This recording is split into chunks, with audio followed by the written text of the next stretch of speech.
And I think there we go. We're live. Very good. Very good. Hello, everybody. Welcome. I know it's late, so I apologize in advance, but welcome to what was going to be open mic night with everybody. Then it turned into Ask the Dads until about 30 seconds ago. Now, James is here after all. So, James, welcome. Glad you made it, bud. Hello. So what, did Noah couldn't show up at last minute or something? No, well, it wasn't last minute. I told everybody yesterday it was going to be on tonight, but Noah went to bed after whatever he was watching because I don't think he was awake for NXT tonight. So that's kind of is what it is. Yeah, that makes sense. All right. Well, at least I'm here. Either way, we're here. The most of the open mic night group is here, and that's what I was going for because yes, it was supposed to be Ask the Dad yesterday.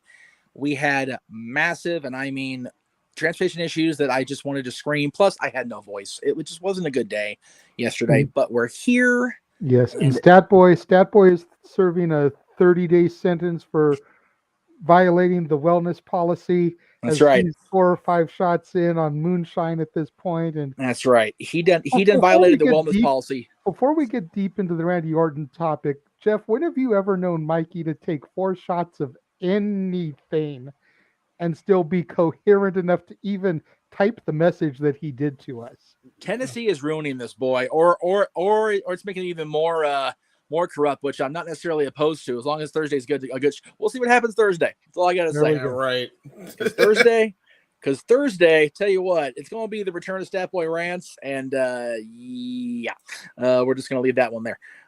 He asked me tonight if he could talk about the Will Smith thing. I'm like, it's your hour. You do you.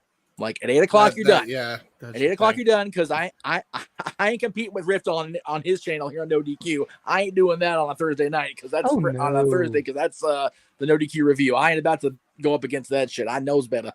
And I was supposed to be on that show anyway, so it's like I didn't want to have to try to literally do 2 things at once because my multitasking is not so good. Anyway, so JJ had the idea last week as we were approaching last night that it's Randy Orton's 20th anniversary, and with everybody in our general circle, with the exception of somebody's father, generally speaking, we all like Randy, and we all appreciate the amazing 20 years he's had, and to this day, Mick Foley counts his match with Randy as his best match, and we all love and regard Mick Foley very much on this channel, especially JJ and I, having met him as we have, and just appreciating his place in history. But JJ decided, asked me, it's like, can we do this? And he got a great collage of pictures together that I actually did not have a chance to upload because I was so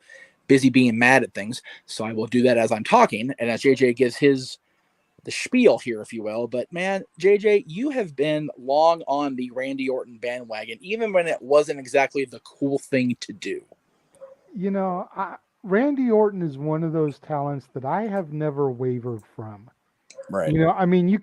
I guess you could call the 10 years that I spent away from wrestling not being a huge fan, but I still was keeping my ear out and my eyes open with what Randy was doing. And right. Even though I may not have always agreed with the company's decisions of what they were doing with him, I still never would have said that, I'm no longer a fan of Randy Orton. Right. So when I realized that his 20th anniversary was yesterday, just to show how much other people keep their eyes on our product, we announced we were doing a celebration of Randy Orton before the company he works for. Yep. Said they were going to do a celebration of Randy Orton. True enough. Just throwing that out there. Oh yeah. Yeah. Yeah. It's and again, I still maintain that whatever's happening, whatever happened last night and what's going to happen at Backlash, I still say that as great as he's been and as much as he's matured, I think the best is yet to come when that inevitable Riddle turn happens. But we'll get there. We'll get there later. And I finally got the pictures. So I just wanted to show everybody. JJ put these pictures together, and that is Randy's career, man. And, coming in there and doing that silly O pose that, got over about as well as a fart in church for a while there.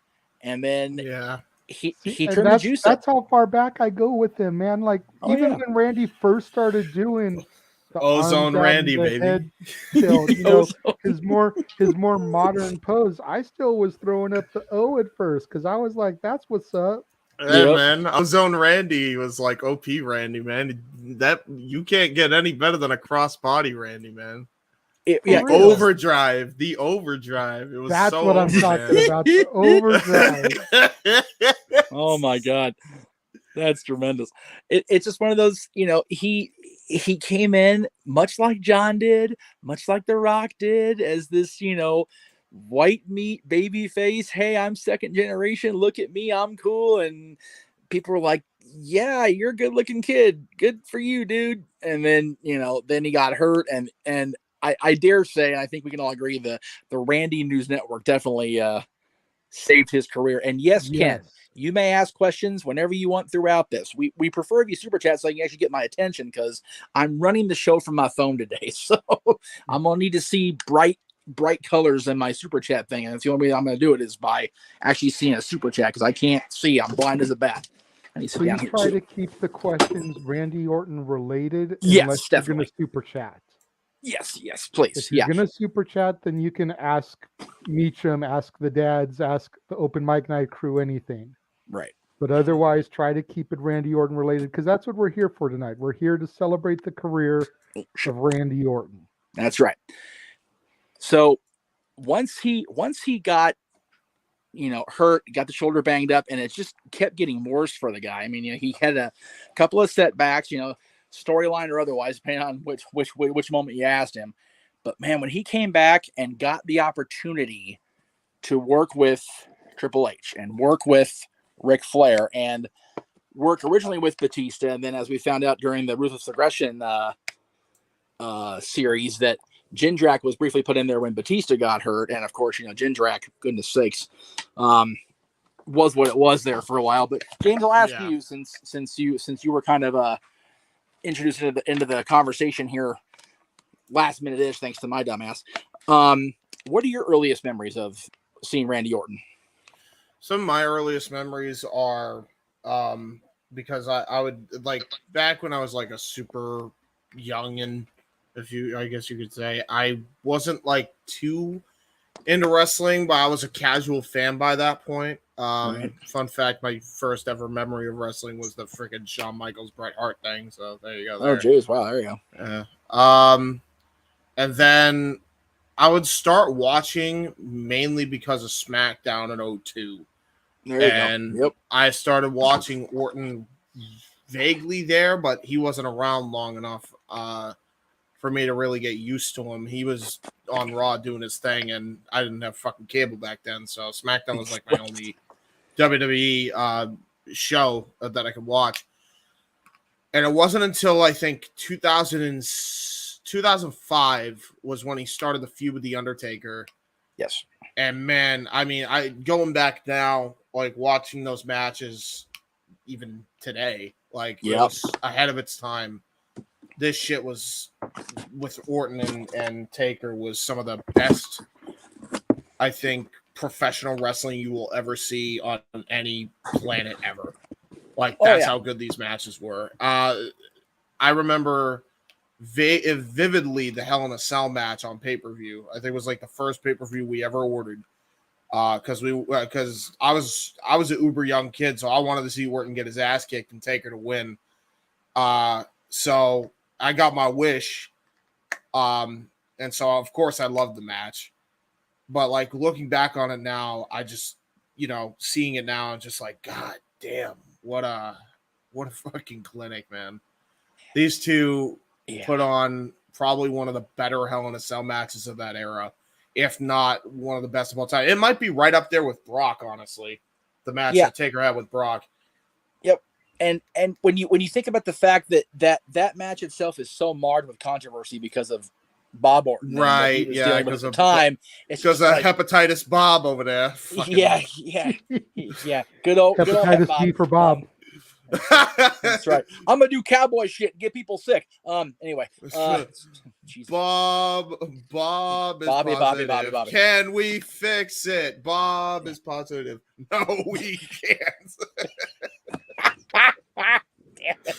If you have chittens, you understand that reference, and you cool with us today. Jesus. What's funny is I don't know about James, but I don't think either of our kids actually watched Bob the Builder. Did they? Did I know Natalie did she? I don't think Natalie did. No. Dylan did briefly, and then Handy Manny came along. Like, well, that's it. Bob the Builder shit because we got Disney one now. Yeah, exactly. Bob the Builder, who was Handy Manny then. That's right. Bob the Builder, who was Handy Manny. Remember that gimmick for the white folks? Anyway, totally off topic, which is what I do somehow on this shit. But hey, that's why you're here. You know what was always a missed opportunity to me? The fact they never did a crossover between Bob the Builder and James the Jet Plane. Right. It pissed me off as a kid, man. I'm like, where's the crossover? This is prime here. Seriously, we got Dora and her cousin. Handy Manny's exploring everybody other friggin' Disney Junior. Where is the continuity, I ask you? Mm-hmm. Damn it all to hell. I sent a super chat. It's not showing up for some reason. Which account? Because I've got freaking...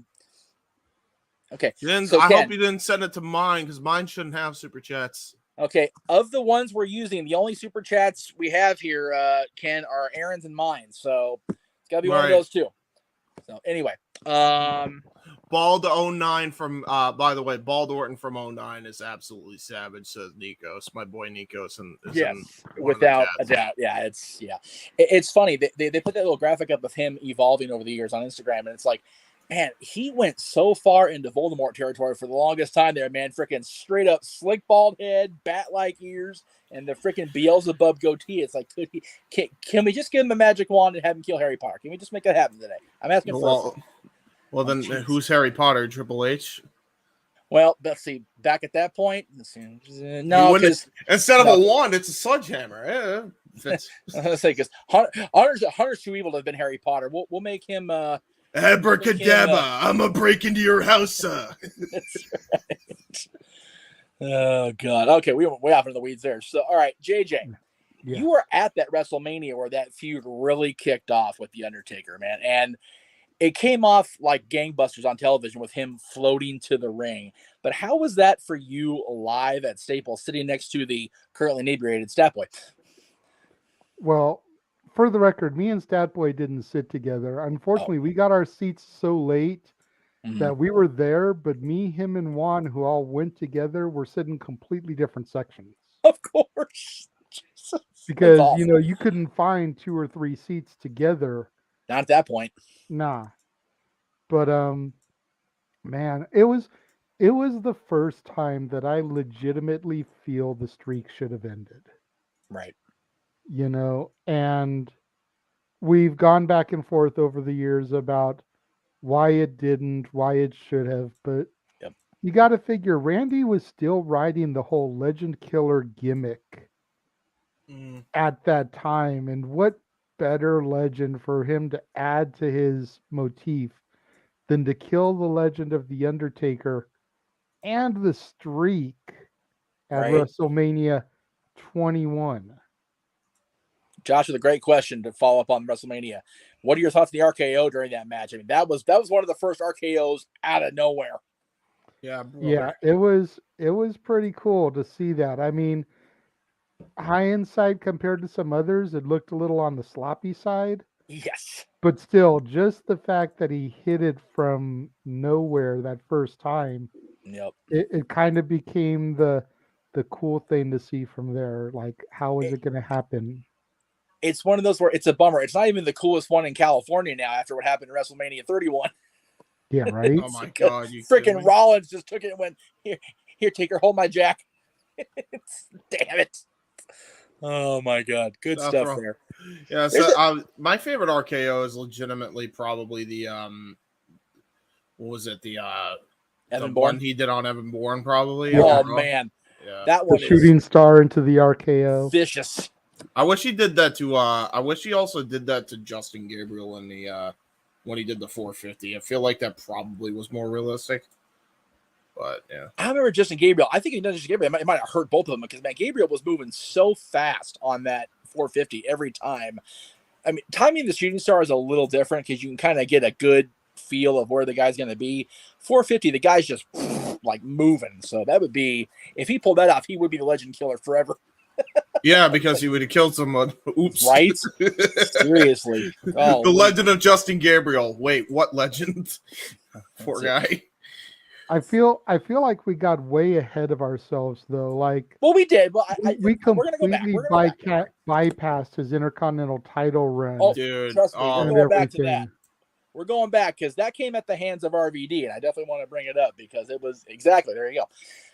That was the first win of the night for Evolution, where we got that infamous Horseman-esque pose of all the gold was in Evolution's camp, and Lawler was on that like flies on shit, man. He was like, "They got all the gold, yeah, they got all the gold." It was. That was what Evolution was supposed to be. It was supposed to be Triple H maintaining his reign of terror, as we've named it here on the Jeff Meacham Network, thanks to JJ.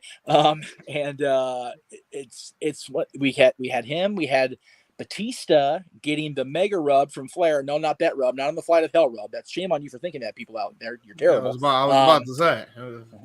As tag team champions, and then Orton with that workhorse working his ass off championship, like the Intercontinental Championship is supposed to be. Yeah, Orton was definitely the Tully Blanchard of the crew. Oh my God! Oh yes. No question, no question. He was the most evil, hated son of a bitch of the four of them, no doubt about it. Even more than Hunter, which is saying something. Yeah, and then that makes Flair and Batista the Arn and Ole of the group. Yeah, they were the tag team. Because Batista was definitely the enforcer. Right. And then at that point, Flair was the grizzled old veteran, the Ole essentially.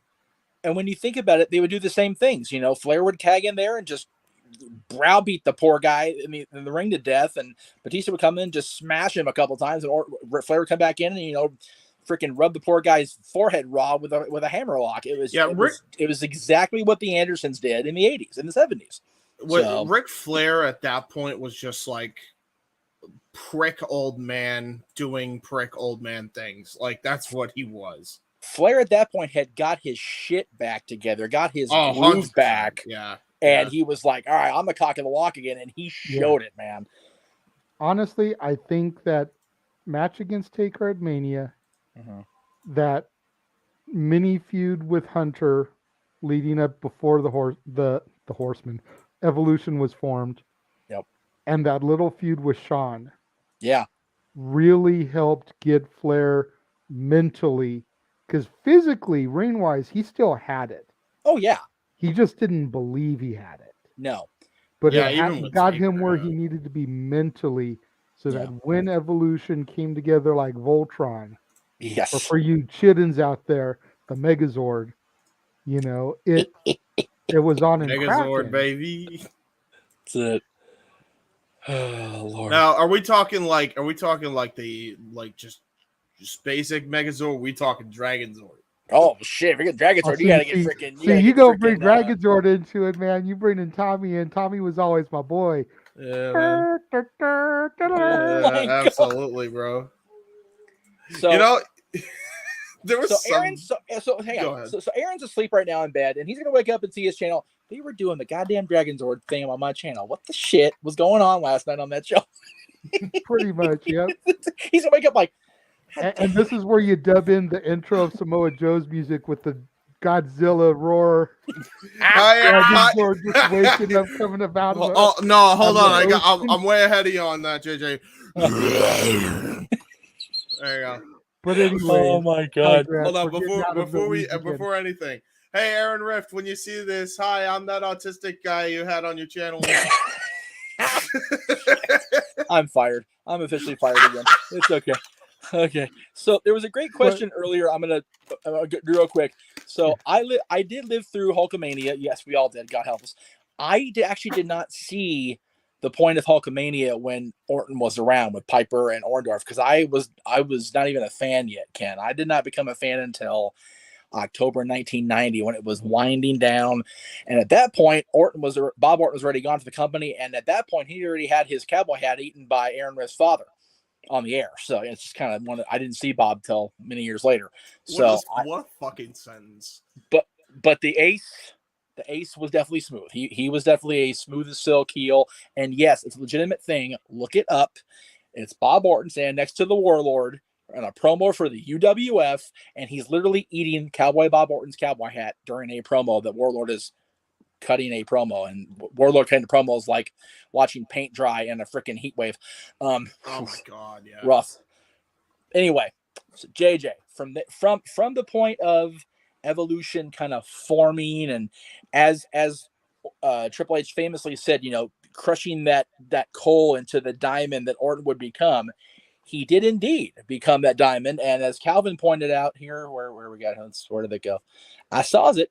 The match that JJ talks about where Randy Orton walked to the ring in Toronto and found the belt in the middle of the ring with those awful-ass peach-ass tights on. Yeah. I mean, I say that all the time in jest. Like, everybody on this channel knows that I am a fan of Chris Benoit, the wrestler, the worker. Yes. What happened that weekend in June? It's a whole other situation. Right. But WWE revisionist history, dude, has you believe that Randy Orton walked out to the ring at SummerSlam 2004, found the World Heavyweight title laying in the ring, picked it up, hit the top rope, held it in the air, started crying in those god-awful peach tights. Like, that is their revisionist history. That's right. It is a great main event. It is one of my favorite SummerSlam matches of all time. Absolutely. Yeah. You had the guy who had worked his ass off for 18 years to become a WWE heavyweight champion, went through Hunter more than once in that run, defeated Kane in that run, defeated Edge in that run, and then just came up against this hotshot punk kid, man, and just Orton had the match of his life at that point. And you remember, this is the main event. This is SummerSlam in Toronto in the Air Canada Center, which is not a small venue by any means. Yeah. That was so Orton good. Beat Benoit in his home country. Clean. Yeah. Without a screw job. Nope. Yeah, As man. the That was heel. crazy. Yeah. A heel defeated the Canadian in Canada without some sort of shenanigans, which you would have thought it would be prime for shenanigans, considering who he was associated with at the time. Yes. Hashtag shenanigans, buy the shirt. That's right. I'll get back to that momentarily. There you go. And it was just such a great moment. And then they had the rematch on Raw, and everybody was thumbs up. Everything was just not gonna work out that way. Yeah. Well. Before you even get to that, though, there is an underrated match that I feel like let's not pull an Undertaker and forget him, because then Noel will get mad. His match with Mick Foley. Oh, this is very, very true. And I only kind of glazed over it because he and I have gone over it quite often here, and we're actually going to talk about it. Wait, I have a plug and everything to go with the comments. This Friday, right here. The Dads Not Always on Wrestling, as we talk about our top 10 backlash matches of all time. And yes, you're welcome for the segue. Yeah, James, between James with the segues and JJ with the storytelling, I have this team. I feel like I've assembled the Avengers. I swear to God. It's good shit. Okay, so James is our permanent music theme guy. Instead of the Avengers, just for the 8-bit stuff. It's good stuff. Instead of the Avengers, it's the Autistics. You know what? Right now, since there's only 3 of us and Noah's in bed, believe in the Shield. There you go. Roman Reigns. Jeff Meacham Network. Acknowledge me. That's right. That's right. We acknowledge both of you. This is right. Yes. And I say the royal we. Anyway. Yeah. So yes, but yes, the match with Foley. That match with Foley, that whole feud with Foley, going back to throwing him down the stairs in the garden. Yeah. Oh yeah. Yeah. You know, all the way through the Rumble. Yeah. Fun Mania and the return of The Rock, and then we wouldn't see The Rock until February 14th, 2011. Yeah. Not counting the Hall of Fame speech that he's still inducting his father and grandfather at. Right. Just ask Jeff. He was there for that. I'm still there now. I'm asleep in the cheap seats. Rock talked longer than Flair could, and Flair was the main eventer. Nate on yet? Woo! Okay, cool. All right, we're good. Bro, it was the fun fact about that feud, though. First time Randy Orton never used the punt kick was when Foley was on those stairs. Well, the only bad part was Bobby Heenan was a commentary, because if Bobby was commentating, it would have been Foley, go down the stairs to get away, the chicken.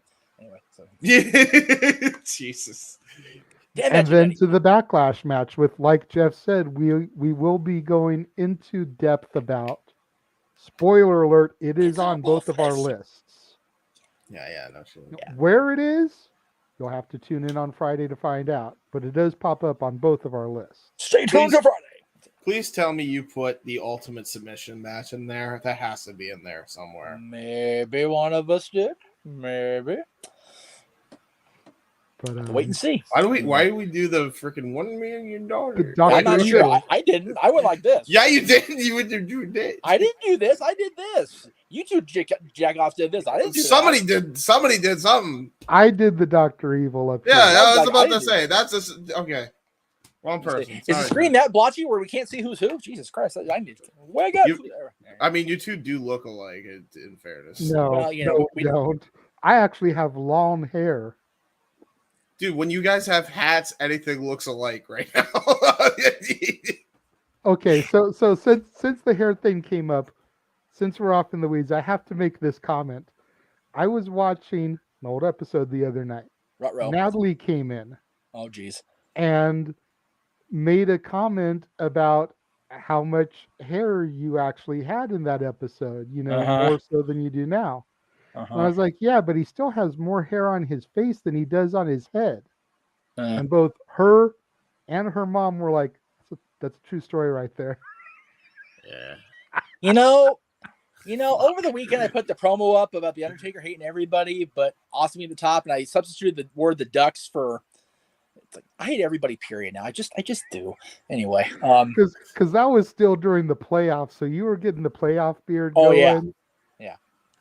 I know. Trust me. Trust and believe, y'all. I know exactly how much hair I used to have, and the reason I know is because Disney can show us. Where the hell's that picture at? Right. Yeah, right. But anyway, carry on. Yes. The Intercontinental title run, that was basically the entirety of the Legend Killer gimmick. Yep. Yeah. For a good chunk of it, the Legend Killer carried over a little bit past his loss of the IC title. But I used to have that Legend Killer Tour t-shirt. Oh, there you go. With all the people on the back and the dates of when he killed those legends. That was a cool shirt. And it was one of my favorite shirts that I owned. Yeah, absolutely. Being an Orton fanatic, I had like 5 or 6 shirts. I probably had about as many Orton shirts at one point as Jeff does Hogan shirts. Highly inaccurate, but okay. Okay, yeah, NWO shirts. Probably also inaccurate, honestly. I'm not gonna lie. Jeff, I feel like has the entire collection of Hogan merchandise. No. Not quite. I'm getting there though. When he posted that image of his NWO shirts, he had like 6 of them or 7. I feel like at one point I probably had a good 5 or 6 Orton shirts myself. Very true. Fair. But yeah, what were we? We were gonna talk about the fact that the Reign of Terror struck again. Yeah, and then it led to the world title. Him losing the title, the IC title at Vengeance, to Edge, I believe, right? That July. Yes. Yes, sir. And then going to Toronto and taking the strap off of Benoit, only to hold it for 1 month.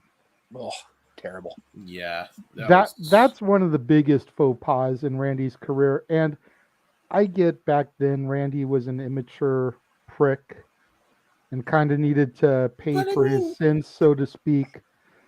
But at the same time, it's like you couldn't have at least let him hold it till Survivor Series. At the very least, yeah. Big Four, like, come on. That's the problem with them, is that they don't know how to.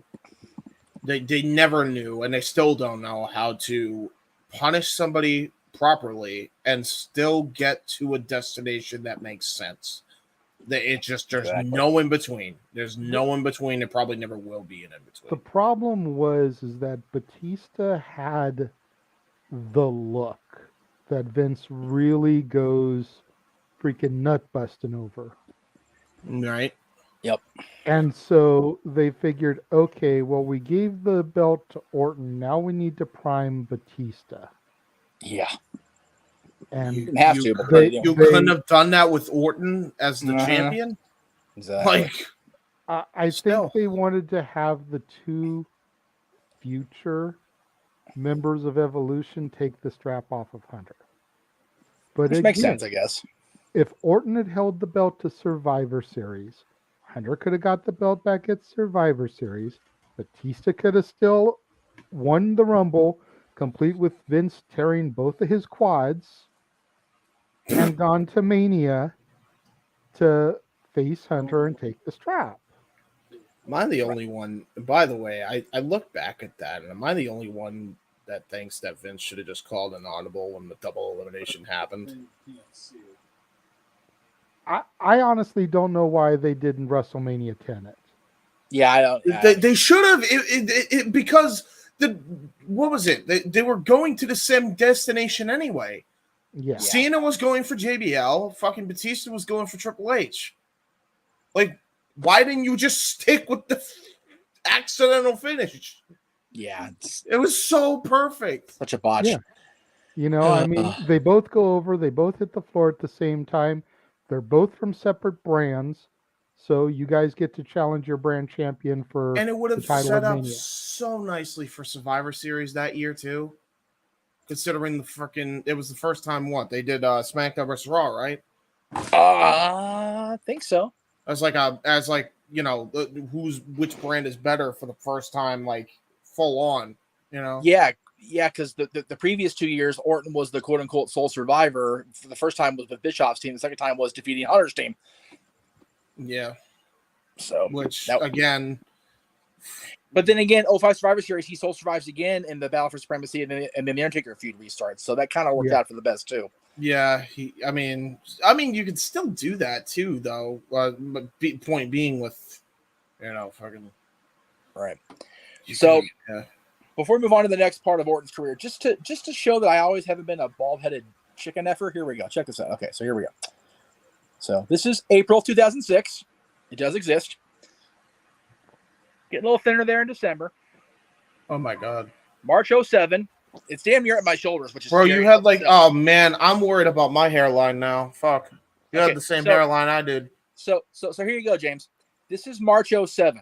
This is 5 months before I find out I'm gonna have a child. This is what shit ensue. This is what shit ensue to hair right there. There it is. Okay, just saying. There you go. Thanks. JJ has his long hair for now.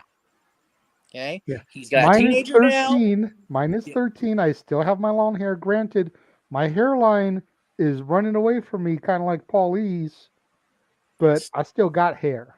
Yes. You are going for the skullet with gusto, my friend. There you go. It's good stuff. And I will say this. Your own biological daughter is a teenager. You've got your girls' kids now in your life. You in trouble. True that. True that. You in trouble. But as was Randy Orton in trouble, because once the feud with Undertaker kind of not fizzled out, but kind of just went by the wayside after 2005, he went in 2006 and he got himself in a little bit of trouble. He had the substitute thing with Booker and the feud with Benoit, which again, he's involved with Chris Benoit again. And then he has the storyline with Rey Mysterio over Eddie Guerrero in the Royal Rumble, which just, you talk about the fart in church, that whole thing went over like a piece of turd in church. It was so bad. And again, I don't get the intensity of it as far as saying, Eddie's in hell and just the sheer audacity Never of that. Understood it. Never will. But I do, to a degree, understand that if I lose my shot, there we go. Don't mind me. I'm literally doing this piecemeal here, kids. I don't understand the need to have it be a triple threat in the first place. And the reason I say that is because from what we've been told in later years, Randy was already on the block to be in trouble. Yes. Why even again, we talk about, the thing with the guy from MSK. It's like, if there's a chance there's going to be shit going down, why put yourself in a situation where you're going to have to cover up something? Because Orton lost the main event at WrestleMania. He lost the fall. Angle had the rematch with Mysterio later. And then Orton literally got ankle broken off of television to write him off for the suspension. So, and he'll ordinarily admit to now in documentaries and on the Ruthless Aggression documentary, he talked about this as well as his own, what was it called? Evolution or Predator? Is that what that DVD was called? Yeah. Thank you. Yeah. Talked about, young and stupid, just doing stupid things. Hanging out with Jim Drack was not the best idea. Let's not, kid ourselves there, according to what they all have said. So he had to sit on timeout. And I feel like they missed an opportunity by not bringing back the Randy News Network to keep us up to date on the ankle injury. Well, I think the Randy News Network is what really solidified him and got him over as a heel. Yes, because people were cheering him before that, but when he kept getting on the TV every week, giving that little bit of an update, my arm is at 13% mobility. People got so over it quickly, right, that it turned him heel in the process. That is true. I think, honestly, the reason they didn't do RNN at the time is because he was on legit suspension. They didn't want to reward him with, oh, hey, we'll continue to put you over. Yeah, I mean, I think the main reason is, which is funny because they should have done that when he was with Evolution and Triple H instead of Turnham. Right. But they wanted to keep with the storyline continuity because Orton was last eliminated by Mysterio. Right. Which might have been the only damn reason at that point why. Which that part's fine, but invoking the Eddie thing, I think, was just they should have just gotten rid of that entirely. Omitted. He's a son of a bitch heel. He's totally blanchered. I get it, but it's just like too much. Yeah, it's way too much. Once he came back, again, he just kind of was just like existing, I think, in 2006, and then he got frustrated with work, as did Edge, and man, Rated RKO, I feel, was a breath of fresh air in the team, man. In the fallout of Orton having a pretty much a year 2006 and Edge losing to John Cena in Toronto and being out of the picture for a while. I figure he wasn't world champion again until the following May.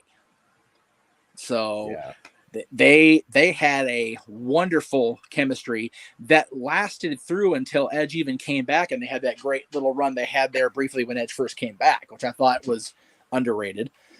But man, and you figure Rated RKO had a feud with DX that was so intense and so just full of passion that Eric Bischoff ended up being a referee for it, and it was so intense that Triple H tore his quad during the blow-off match.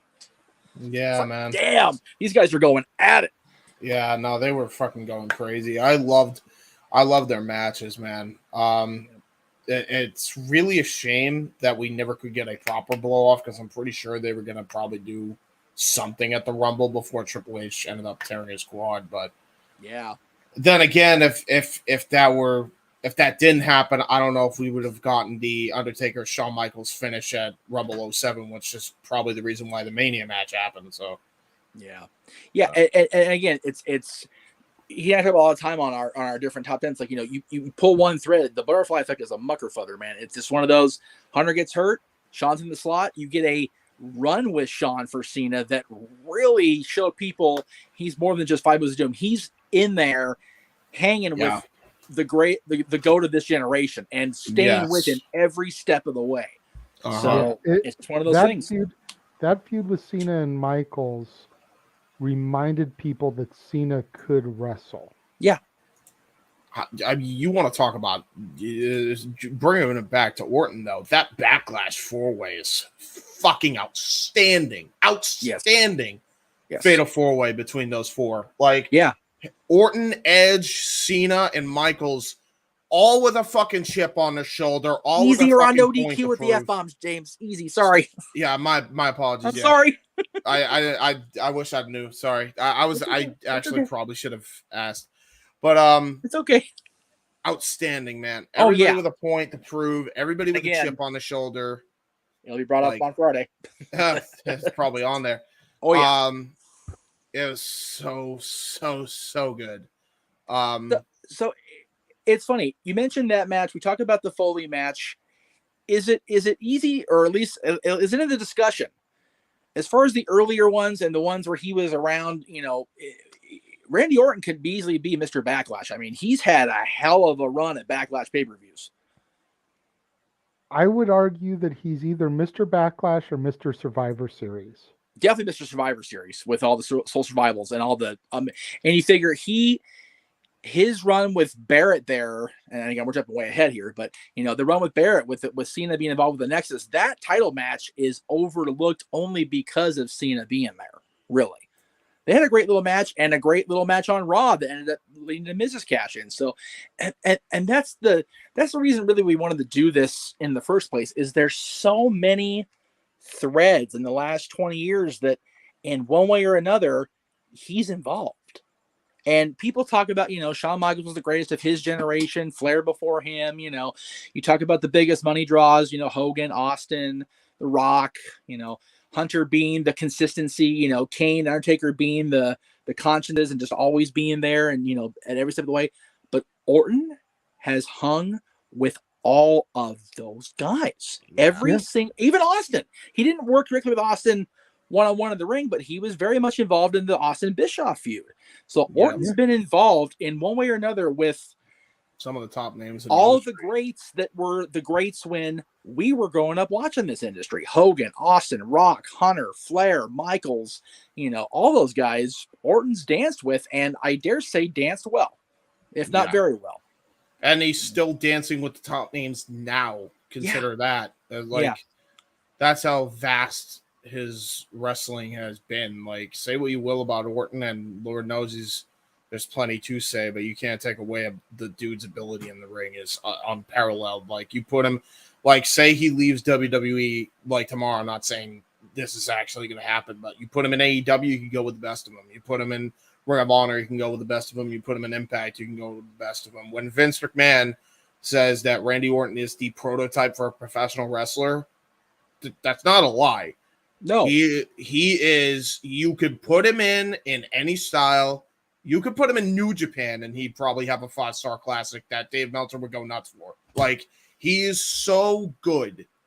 When JBL was the lead analyst for all the years he was doing the lead analyst stuff on TV, he said it every time he was on TV. If you were to build a prototype, a typical sports entertainer, it's Randy Orton, and he is, and that is why they got the authority thing behind him. He was the face of the company in that 2013 run because he is that. And the thing with Randy, he's part of that OVW class of 2002. Such a Jesus, class. Cena, him, Orton, Batista, and Lesnar. Rock. Shelton too. Shelton and Shelton's in that class too, exactly. But and again, another guy underrated to this day, which astounds me. But those four guys who have all gone on to be world champion multiple times over, they're going to be Hall of Famers the minute they get the call. It's like it's not even a question of if, it's when. All four of those guys. Yes. And I can sit here right now of those four guys that came out of that class that were world champions multiple times over. Orton is the Shawn Michaels of that group, and I say that because Flair was the great in-ring technical worker of his generation, the 80s, and I dare say early 90s. When they said he couldn't go, he told Jim Pern, "Stick it up your ass," and kept going. Shawn Michaels, greatest of his generation, despite being inebriated beyond repair, came back clean as a whistle and did better than the first run. Shawn Michaels was the greatest. Orton has been there, other than timeouts for behavior and the occasional short-term injury. 20 years of consistency. He's just, and again, we joked at the beginning about, JJ's dad and the whole, Marine thing and him not being high on Orton. And I don't blame Jerry one bit for that. Let me be clear, but it's almost like Orton has done so much for his own self to prove that he feels worthy and deserving of the praise we're heaping on him right now. And I honestly think that he's definitely done that. Can I only say not The Rock because he hasn't gone into Hollywood? If he becomes a Hollywood megastar, then he's definitely The Rock of this era.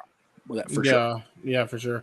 Anyway, JJ, I've kind of kept talking every time. I saw you kept doing this about 20 times, so I'm sorry. I was just going to make another comparison. We're getting a little ahead of ourselves talking about, his legacy here and comparing him to people from the past. But rather than losing my train of thought and forgetting it later on, I would put him on the level at this point in his career as Terry Funk when Terry Funk came into ECW. Yeah. Yeah. Yep. Orton is making guys right now, working with the Usos, Riddle. working with Riddle, Yep. working with those younger guys so that when he hangs his boots up, there's a future of wrestling to lead the way. Yes.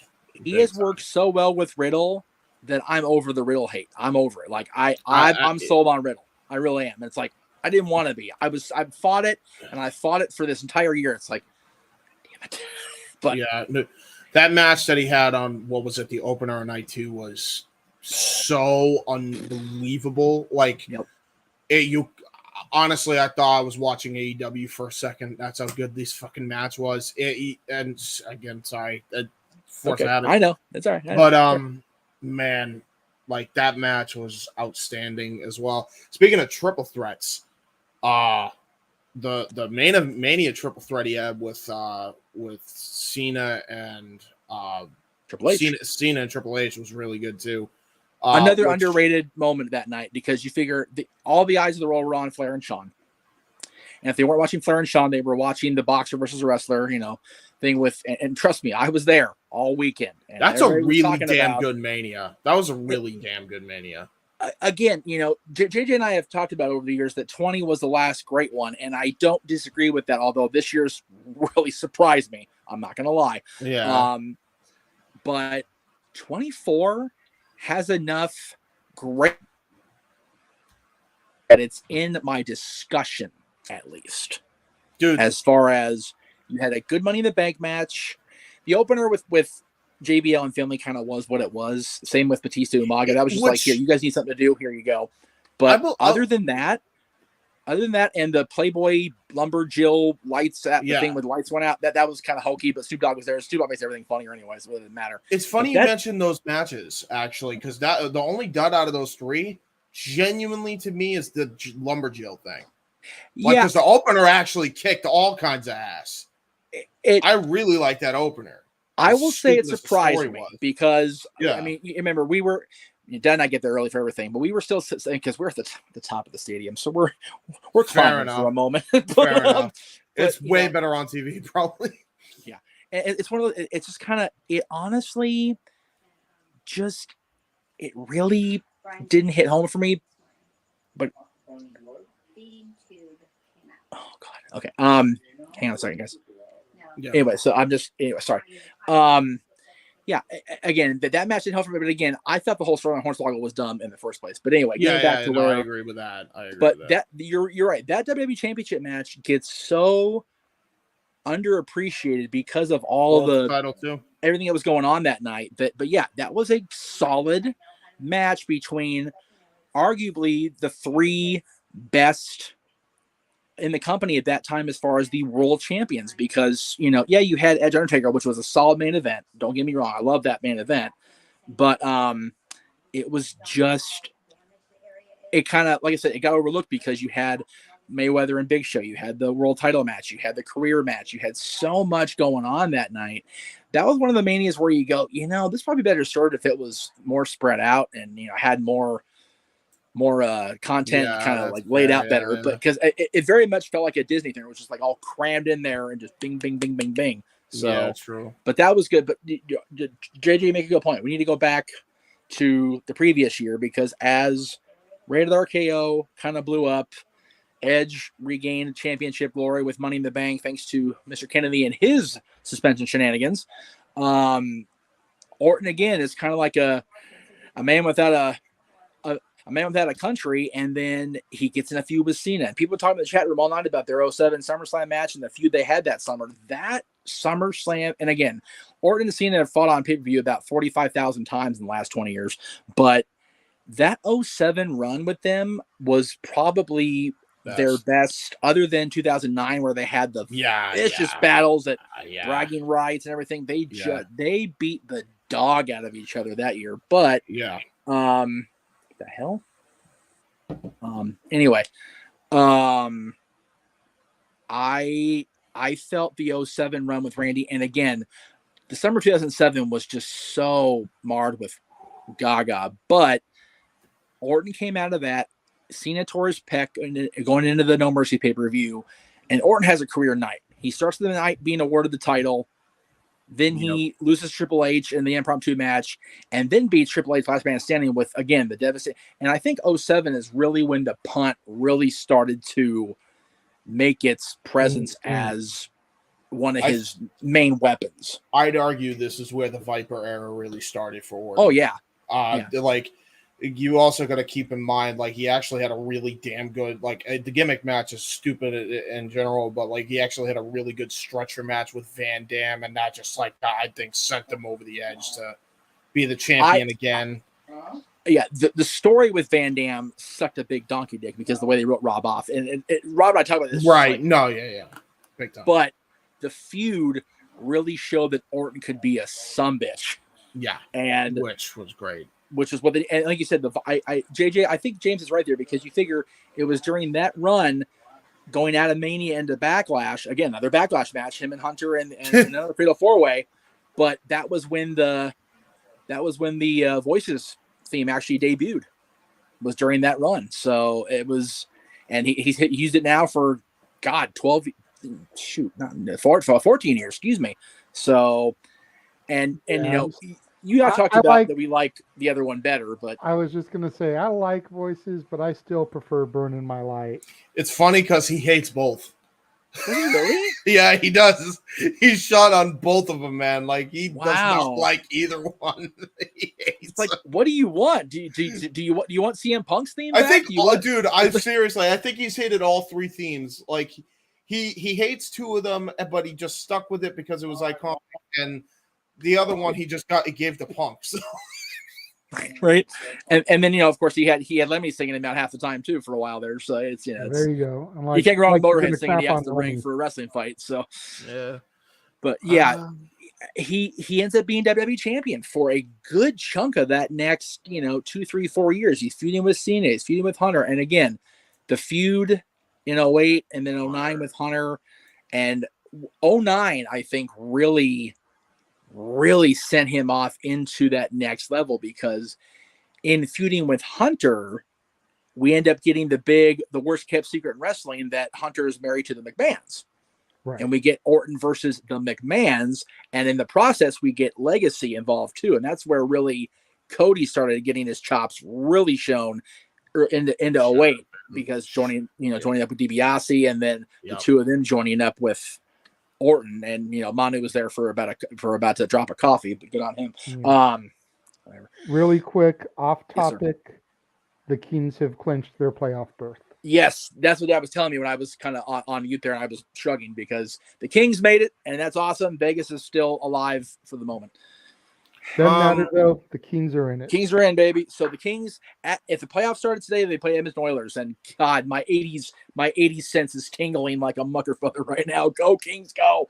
Anyway, but yeah, Legacy. You know, Legacy was the beginning, I think, of Randy giving back to the younger talent. Yes. Yeah, taking Cody, taking DiBiase, taking Manu for that moment, taking Snuka, Deuce, Manu's a missed opportunity, I thought. You know, having those guys with him for that period, and then obviously they trimmed the fat. They got rid of Deuce, they got rid of Manu, and they just kept Cody and Ted. Yeah. And instead of doing another rehash of Evolution, another rehash of the Horsemen, it was almost more of a hash of the Freebirds. Or the Triple Threat. Yeah. Yeah, the Triple Threat, I would say. Yeah, it's funny. Somebody mentioned earlier about, you know, with Orton doing the dastardly heel thing with Eddie. It's like, wouldn't that be the same thing as Shane Douglas? I'm like, no, Shane Douglas was a dastardly heel within the context of wrestling storylines. And yes, he did whip around Gary, you know, Pitbull One's halo there in the middle of the ring, but Eddie was legitimately dead. It's a little bit worse. Yeah, it really is. Yeah. His matches with Batista also were really good in 09. Yeah, well. It's one of those legacy and then being together really got a good thread going because you had him as the champion, as the guy that would do whatever it took to retain the title, and you had his freaking paid assassins, taking out the lower level guys in the process. But then, there's no lower level when it comes to feuding with Vince McMahon or Shane. And when you RKO Stephanie in the middle of the ring, you're gonna get got by the McMahons. There's no doubt about it. But yeah, you figure between the week before the Royal Rumble and WrestleMania, he punted all 3 McMahon men, if you count Triple H, and he RKO'd and forced a kiss on Stephanie. You cannot tell me, as a wrestling fan, as a WWE fan, all these years we've all been, that nobody got to the McMahons, and I mean the entire family, more than Orton did, yeah, like Orton did. Not, which is why it should have been a no holds barred match at the main event. While Hunter was handcuffed. Yeah, Hunter's right there. Oh my God, having to. I mean, and again, you can argue with me all day about this, people, and I dare say I could definitely do it. I honestly think that as much as Austin and Vince got up each other's ass, nobody felled the McMahons as quickly and as violently as Randy Orton did. And by the way, dude, I still remember that segment to this day because Triple H's act. I don't even know if it was acting. He might have just been channeling real emotion if his wife legitimately was in that situation. But when he was crying, handcuffed, and he's seeing his wife completely out because of an RKO, and he was gonna concerto Stephanie, and he's just begging Orton not to, and then he kisses her, and you just see unbridled rage. And then they follow that up with even though it was very cheesy because we know the backstory and that wasn't his life, like the house invasion. That was good. All-time classic, man. I wish they just went with a damn no holds barred match because, man, people will remember this feud a lot better than they do. I think that was on the level of Austin and Pillman right there. Yes. Which again, people point, so controversial. Yeah, but everybody was talking about it at the water cooler at school the next day. Yeah, I genuinely. The funny thing is, you mentioned that. I think Orton and Triple H did it better than Pillman and Austin. Realistically. Just one got more eyeballs. Well, it's just Pillman and Austin. There were so many eyeballs on the product at that point. You have to remember, 96. That was in the peak Attitude Era, so it definitely came off as more reality-based television. This is the beginning of the PG era, so it's one of those. And you mentioned, James, the match itself being handcuffed. It's like, should that match have been no holds barred? Definitely. Yes. Did it come off badly because of it? Yes, without question. But we ended up getting a very bizarre tag. And again, Josh is going to mention this again. I'm going to mention Shane McMahon. They're going to have a Greg Cherry disturbance feeling in the force here because he's not be able to be here tonight. And Josh isn't going to be able to mention it again because Josh is going to bed. Good night, Josh. Yeah, Josh, I appreciate you going to bed. Sorry about that, man. It's just, Shane McMahon being involved in this. Again, this is really when Shane's had some credible moments, matches, fights, whatever. But I never felt any more raw emotion from the entire McMahon family than I did when they were battling Orton and Legacy. And bringing in Batista to substitute for Vince, because Vince, even in 2009, was already breaking his ass. I love that six man. That six man was actually really good. It's very underrated. It was. I argued that you still should have had Triple H in a no holds barred match win still in Mania 25 and then still do this. I'm okay with the outcome of the match at WrestleMania. I'm just not okay with the previous 20 minutes of it because, no. This dude literally punted my entire family. I done invaded his home, and now I can't. I'll throw a sledgehammer through the glass as I walk in the ring, but I can't throw one through his head. That makes no sense. And it was very pigeonhole, and they both talked about it. Even Vince talked about it. He's like, "Yeah, I botched that one. My bad." So it's just one of those, you live and you learn. Yeah. But and then unfortunately for Batista, Jay, he gets hurt during the title when he gets the title back from Orton for the McMahons and for Hunter in the steel cage match, and then Orton gets it right back, and we go back to in case of break glass. Orton. Oh, by the way, after he punts him to oblivion. Oh yeah. He punted Batista to oblivion. He did.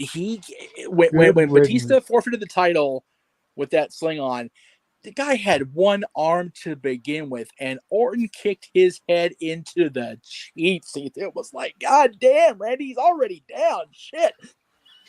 That. Yeah. Anyway, talking about the string of matches that Orton had that year with Cena. You could argue Breaking Point was the best match out of the three, but to me, I don't even know if it was three. I remember vividly there was three. There could have been more, but the one that I remember most is the bragging rights one, because Orton tried to fucking kill Cena with the pyrotechnics. And God, just the moment. The Morton and JJ, I don't know if you and I were watching together. I remember watching one of those matches, either with you or we were talking or whatever on social media. But man, when Cena, JJ, is just chained to that ring post and Orton's just tarring him alive, made him cry. Cena was legit, probably for real, for shoot, crying because he's whipping him with a kendo stick like he's Sandman on Dreamer. This dude was in tears. Cena never cries. No. Like, ever. He's Super Cena for a reason. That never happens. Orton was a menace. Yeah. And Jay, you and I really starting to solidify our friendship at that point, because I was coming down to visit more often. We were watching more stuff together. I remember talking about these matches with Orton and Cena, and just, again, it took you a little longer than it took me to get to where I was, but we were really starting to earn the respect for Cena at this point, no? Yeah. I mean, I always respected Cena as a man. Yeah. But there was that time, and I'll say it all started with his being drafted to Raw.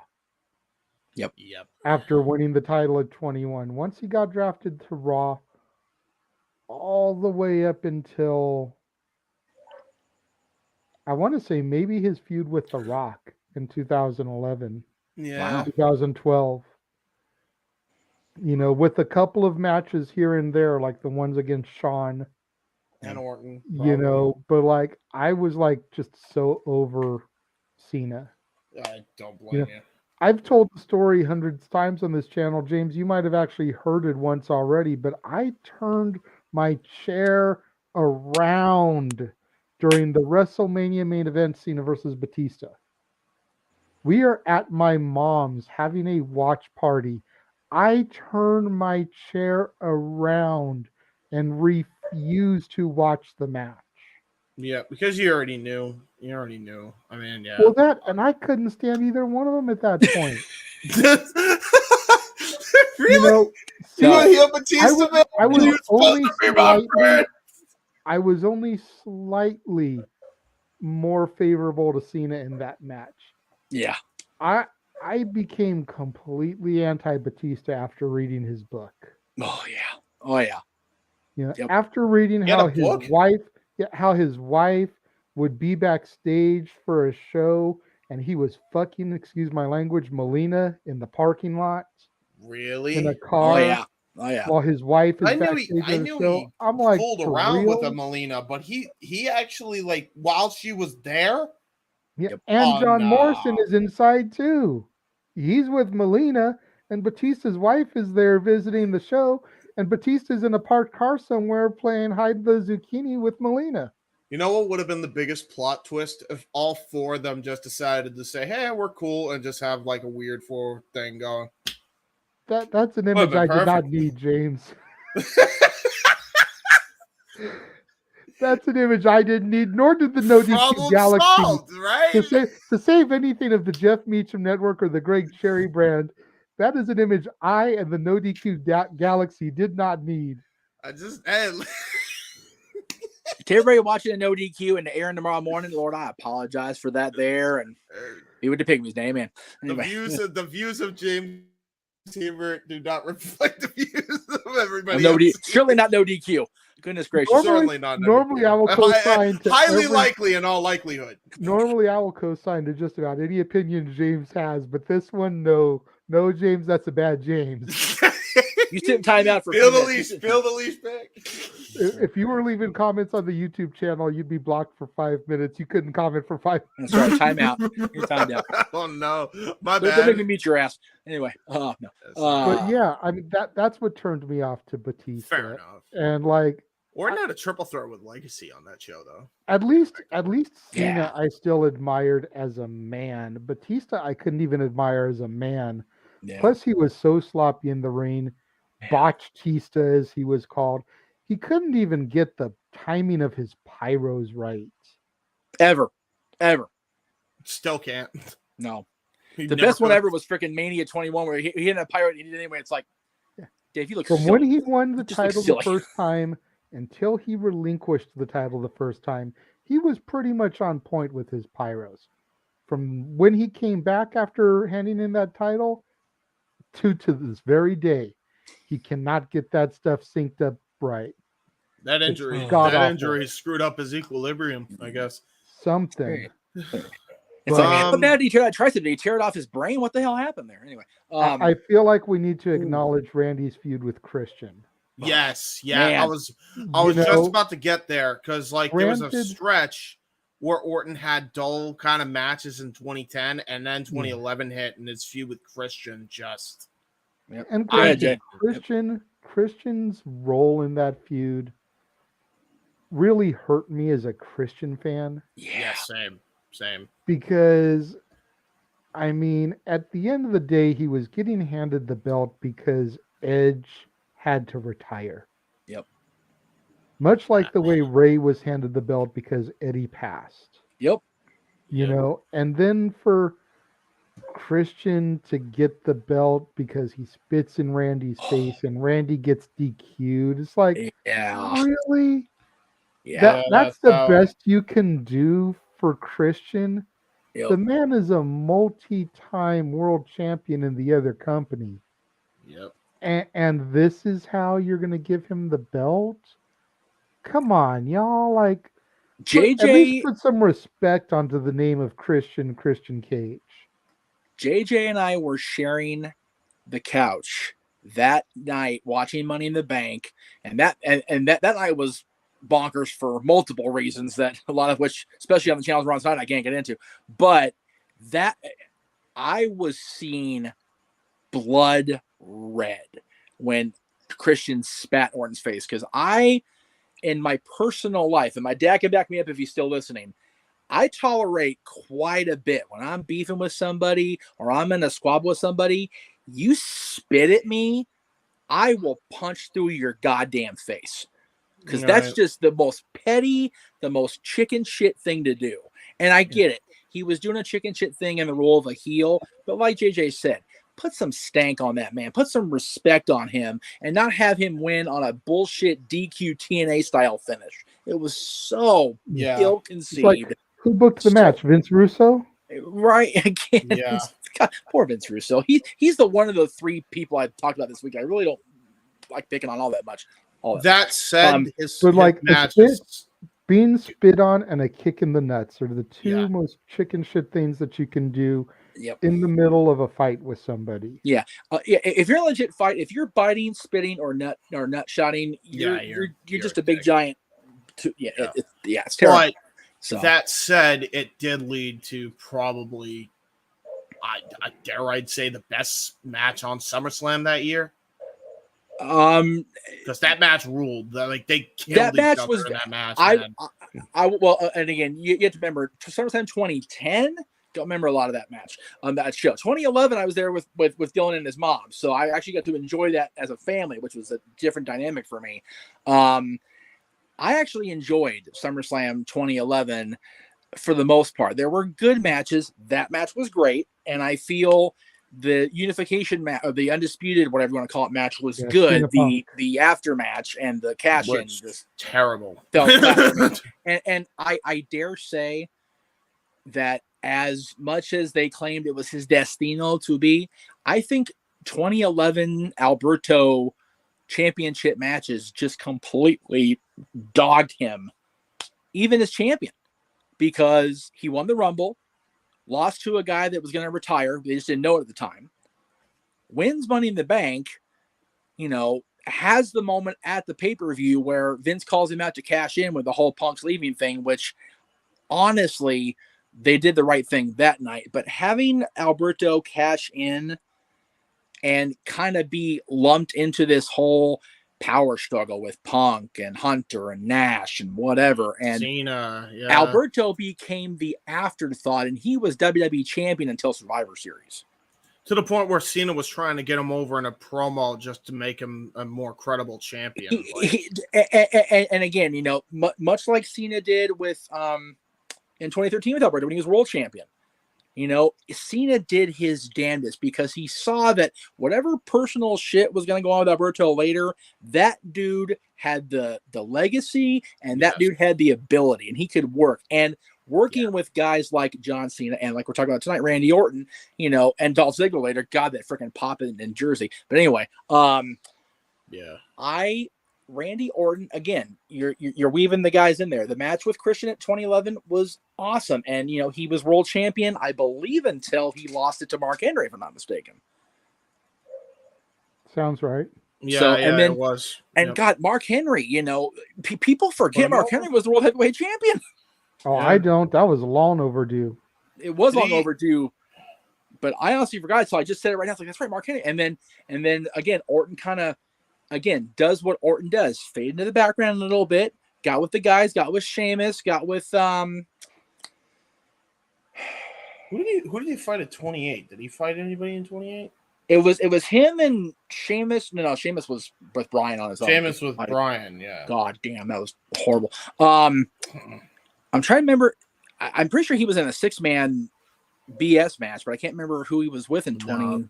Then that would have been the 10-man. That had to have been that freaking manager. It was Kane and Orton. That's right. It was Kane after coming back with that stupid silver mask thing. And then let's skip over that feud. Never mind.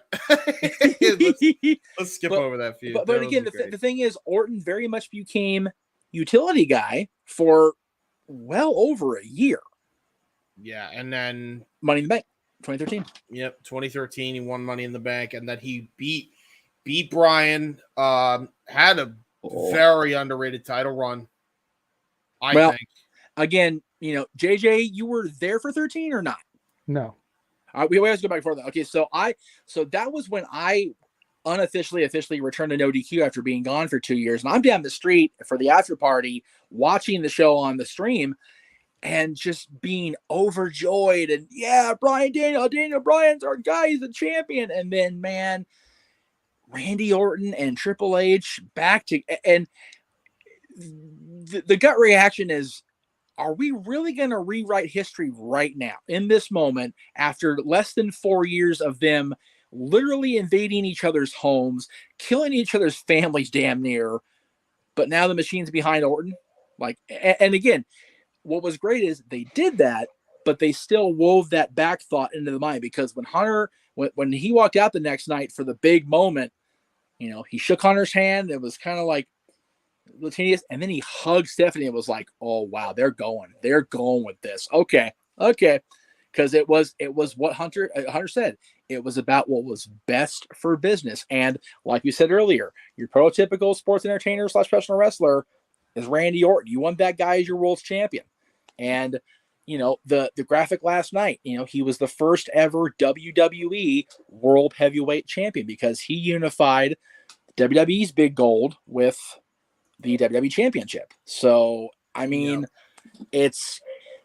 there was no other choice in the authority's mind. And when you look back at it, it's like, yeah, Cena could have been that guy. Yeah, Bryan, they tried to make Bryan that guy after WrestleMania in 2014. But man, Randy Orton was such the perfect guy to be the corporate champion in the vein of The Rock. Yeah, as the corporate champion, yeah, he was man. Honestly, such an underrated title run. Like, after so long, James, and I'll ask JJ too, obviously. After so long of being the corporate pariah and the fan pariah for all the backstage shenanigans that the internet let get out way too easily, here he is. The machines literally got him on this pedestal. He's standing there at the end of the end of 2013 with the McMahon authority figures pointing to him, going, "Yep, this is our guy." Yeah, just a cool moment. And as a Randy Orton fan, JJ, I'm sure you were freaking over for that one. Oh yeah. And again, this is toward the end of your watching full time, because it was not too long after Punk left that you stopped watching full time. So, but now we're going to get into where JJ was gone quite a bit, unfortunately, because he wasn't watching. But even still, Randy has I want to maintained... say WrestleMania 30 was the end for me. And what's funny is, it was the end for a lot of folks. Like I've said this multiple times. This is back before we had the network connected to a giant television. So we're watching 30 on my laptop on the couch here across from me as I sit here now. And the streak ends. My dad stands up from the couch, goes over to his chair, plops down, grabs the remote, turns on something else. What are you doing? It's done for me. I'm over it now. It's like, but no, I told you, if the Undertaker loses the streak, I'm done. Click. He starts watching sports, like, okay. But the main event that night, man, again, Orton doesn't lose the fall, but he loses the title to Daniel Bryan in that triple threat with, again, Batista coming back and getting that little run he got there with arguably probably his best run character-wise too, when he turned heel. Batista. Had Batista stayed with it, and not left after the Evolution thing, and then it went into Rollins, I think Batista could have had a little bit more gas in the tank there. Yeah, it's just he wasn't interested, and I think for me that soured me on Batista quite a bit. I mean, JJ was already there anyway, but for me, it's like, dude, go back and make movies. And I don't mind his I prefer Dave Batista the actor over Batista the wrestler personally. Yeah, I did too. Fair enough. The only time I can honestly say that I have been entertained by Dave Batista is Guardians of the Galaxy. Yeah. And again, that's a lot of elements in there, but he was able to let out his funny side, which he very rarely does in anything, wrestling or acting. So yeah, true. But with Randy, you leave WrestleMania 30. The authorities, starting to, you get Evolution back together for that cup of coffee.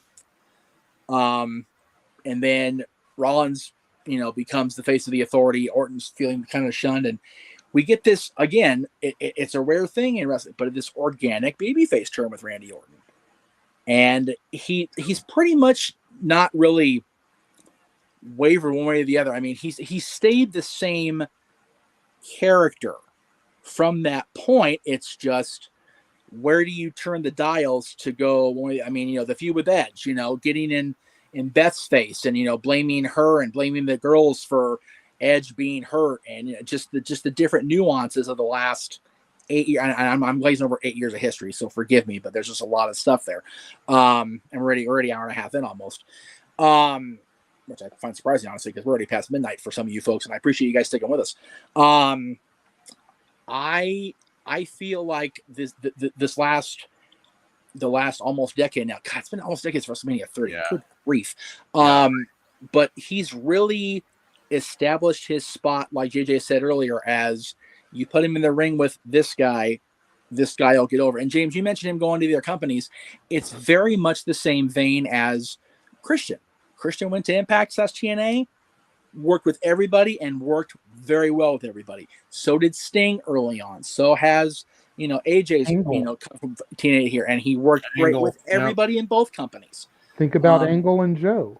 Angle and Joe, exactly. Well, Joe unfortunately got very pigeonholed on the main WWE roster very quickly. I'm talking about the TNA run. His TNA run. Well, Joe's TNA. Joe had the benefit of having that Ring of Honor exposure as the longest reigning Ring of Honor champion at the time, and then going to TNA and just running through that entire roster undefeated for as long as he was. Joe, and again, this may be a debatable topic. We'll get to another time. People keep saying they want me and Virtue to debate on stuff. I got plenty to debate about. So if Virtue wants to debate with me because he and I agree on way too much, quite frankly. Joe's WWE run, I feel, was years too late, and I feel that he didn't stay healthy long enough to really dig in and get something solid out of it. Now, he's in AEW now. He's the Ring of Honor television champion right now. He may completely bullshit what I just said out of the water, and I hope he does because I've always loved Joe. Okay. But with Randy, I think I'm trying to tie it back to Randy here. Randy Orton since WrestleMania 30, and you figure that's going to be 10 years, not too far from now. He's really been that guy who, again, in case of emergency, break glass. We need him to run with Bray Wyatt more than once. And again, you say what you will about the matches with Bray. The matches with Bray have been absolutely atrocious, and I will not even argue with that for a solid feud moment. Was good, but both feuds were so solid. The feud where he joined the Wyatt family from within, burned the compound to the ground, everything was great until they hit the ring at Mania, and the freaking ring was the projector. LED. It was like, yes, the projector happened. Let's not gloss over his Mania 31 match with Rollins either. And then the Fatal 4-Way match he had with the Shield guys, pretty much. I only gloss over it by sheer accident because that was really the culmination of him stepping away from being the face of the authority. Yeah. And Seth, I plan on making you my bitch. And he stepped so hard he went up into the air and he sent Rollins in the air, took an RKO in the process. But which again is still the best RKO in California now, unfortunately for Staples Center. It's just one of those deals. And JJ, what would you say other than the feuds with Wyatt? The matches were what they were, but other than the feuds with Bray Wyatt, I mean, you're just now starting to get back into the swing of things. So this may be the wrong question to direct your direction first, but what would you say? I guess Riddle would be the next best thing after that. Would you agree with that? Probably either Riddle and the Usos. What he's doing right now with the Usos. Yeah. Granted, the Usos have been around for a minute, but it doesn't feel like they really got their legs under them until they joined the Bloodline. Yeah. Which is sad to think, how many times they've been champions, how long they've been in the company, and they just got their legs under them. Well, yeah. And again, this is going to go off another detour here, but I'll just really quickly, how long did it take the company to actually pull the trigger on Roman? True. And now that's kind of been a side story of he warped Jay's head into this being the right hand man, and then Jimmy just kind of got absorbed into it, and now they all fell in line, and it's been fun to watch. And what I find interesting about what Randy's doing now is he has said words in the last month that he has never said about any partner, about any feud, about anything on television. He's Riddle's friend, and he told the audience, and he told him he loved them, and I'm like, ooh, Riddle's gonna stick him on his head at WrestleMania Backlash. Yeah, probably. I feel, and again, JJ, I'll ask you first. I think that's the only way to go at this point. Randy's shown vulnerability. Randy's shown he's let the guard down. Riddle needs to drop him like yesterday's trash for that.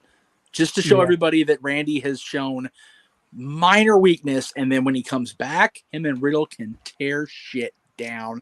SummerSlam, Money in the Bank, take your pick of a stadium show. Yeah, I mean, Josh made a point earlier about how Riddle is kind of like Orton's son nowadays. Yeah. You watch Orton react to all of Riddle's moves, especially the ones he's taken from Orton. Yes. The DDT off the second rope.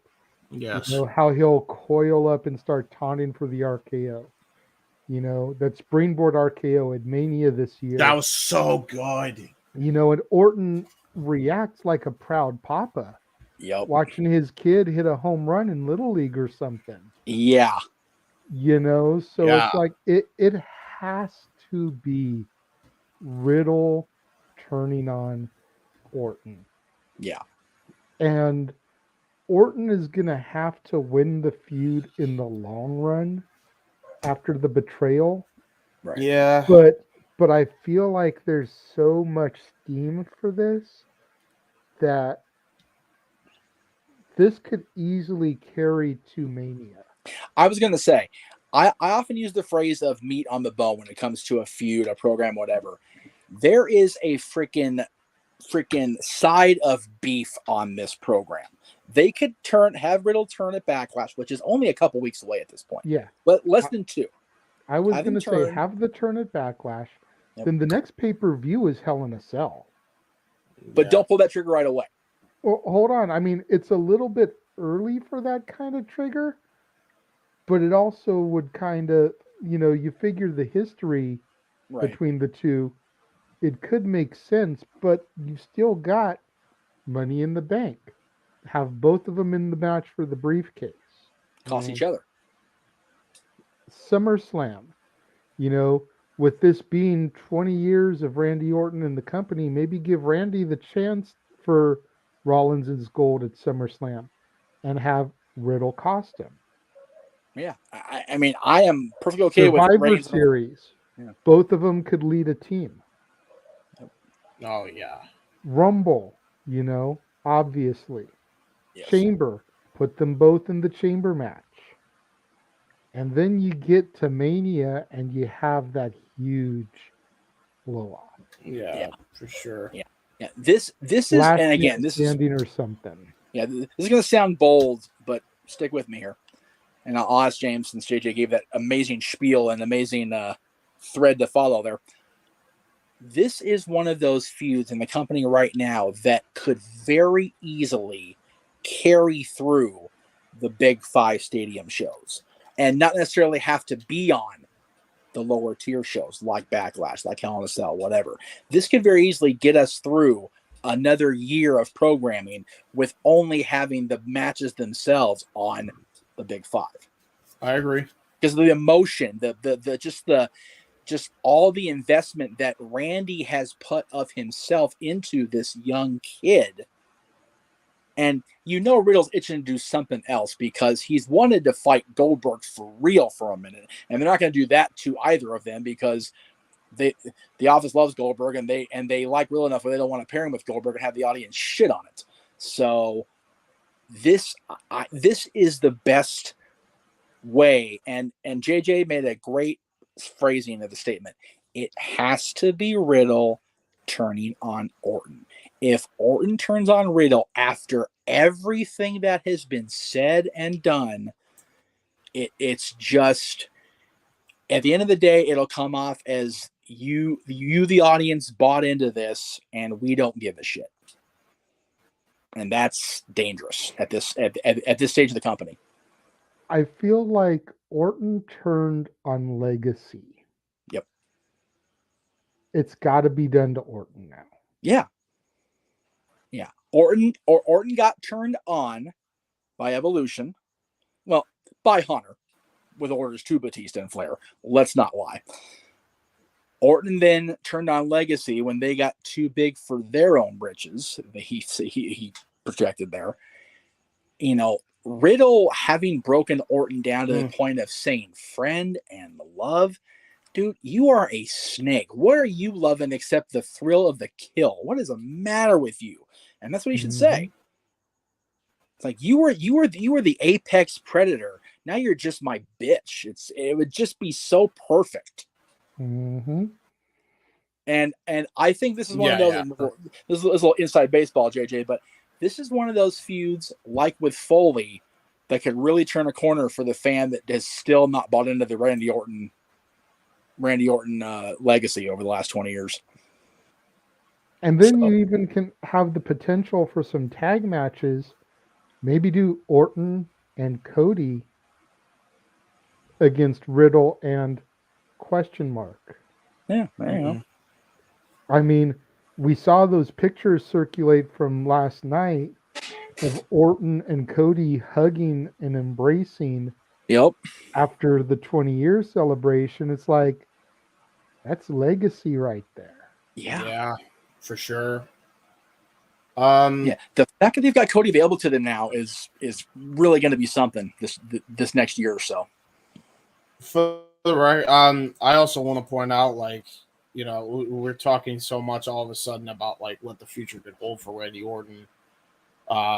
You know, there's his legacy. He's building the future. He's been building the future for a few years now. Like, I still remember one of a very underrated match that he had with Bobby Roode for the United States title. Oh yeah, you know, that was a really good match that he had with Bobby, and there was a few other matches that he had with NXT talent when Triple H was at the helm.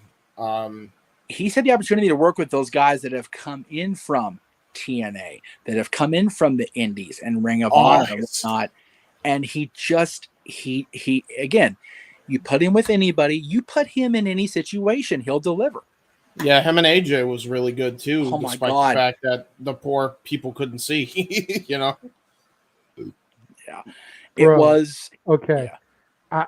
While you guys were talking, I went to Wiki and I looked up Riddle. Perfect partner for Riddle to take on Cody and Randy. Butch. Yeah. Turn him back to Pete Dunne, please. Bring back the Broserweights. I mean, that was such an underrated. It was such an underrated team. Champions, dude. Yeah. It lasted for like a cup of coffee. They're doing this thing right now where Butch loses and then disappears on Sheamus and Ridge. Yes, dude. Please, because how you been? I want to do Pete Dunne and Riddle again, because the Broserweights was so short-lived, and I love their tag match with Red Dragon. You can even leave him as Butch and not have to revert him back to Pete Dunne. I know you're clamoring for it. Unfortunately, I didn't see him wrestle as much as Pete Dunne to where it really has that effect on me, but like the chemistry is there. Yep. They're both on the same show. Like, it would be perfect. You have Randy and Cody versus Butch and Riddle. Again, it does write itself. It's just a matter of the WWE writers picking up the pencil from us that we just laid down for them. That's another thing, though. Like, you also got to consider the fact that that's going to take Cody out of the main event. Do you want to do that? But you really don't want to pull the trigger on the main event for Cody until Mania, at least a year away. True. Yeah. Although people are starting to get impatient, and I'm like, well, but that's the thing. The fans, and again, this is really going to sound shitty coming from me.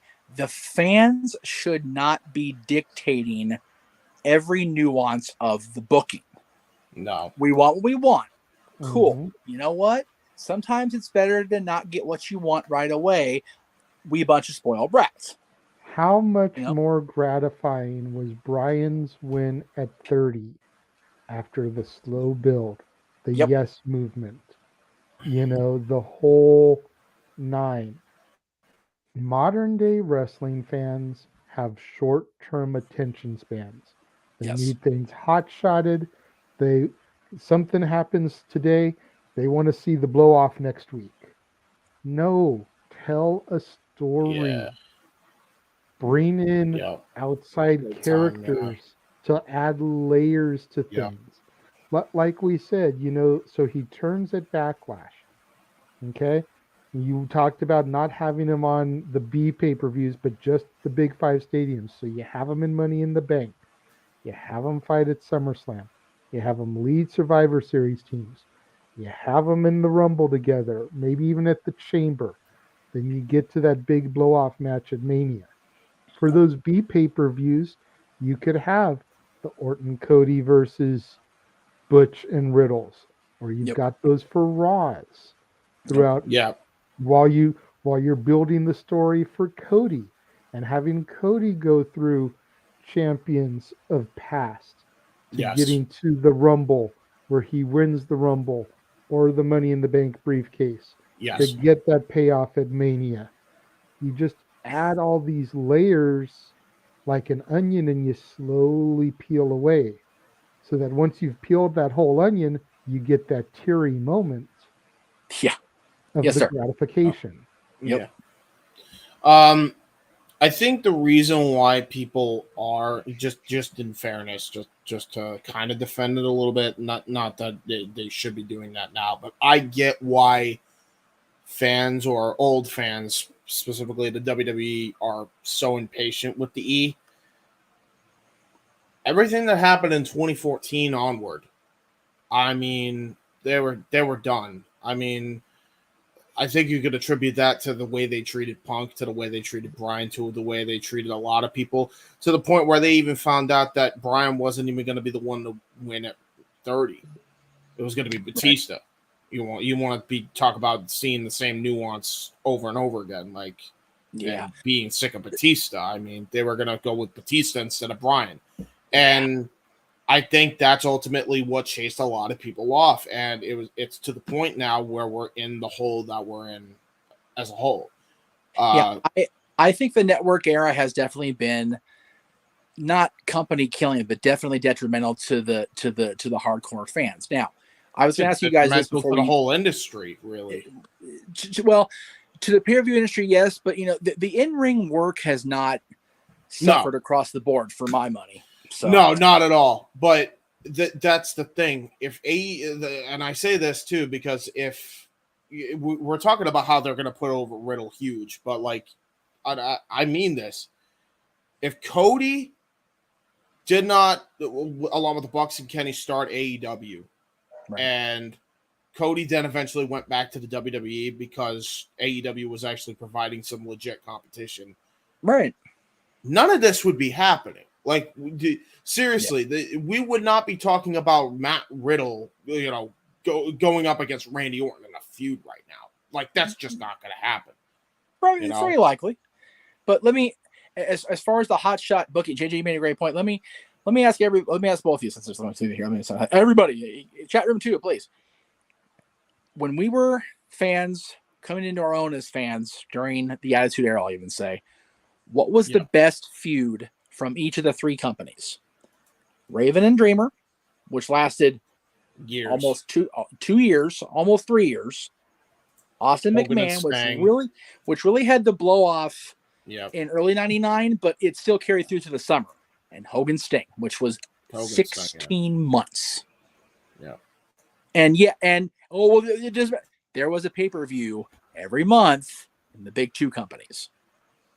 And they still made it work. ECW had a little bit of better advantage because they weren't seen by everybody when Raven and Tommy were feuding. I will grant that. But Austin McMahon was on every Monday and every pay-per-view in one form or another.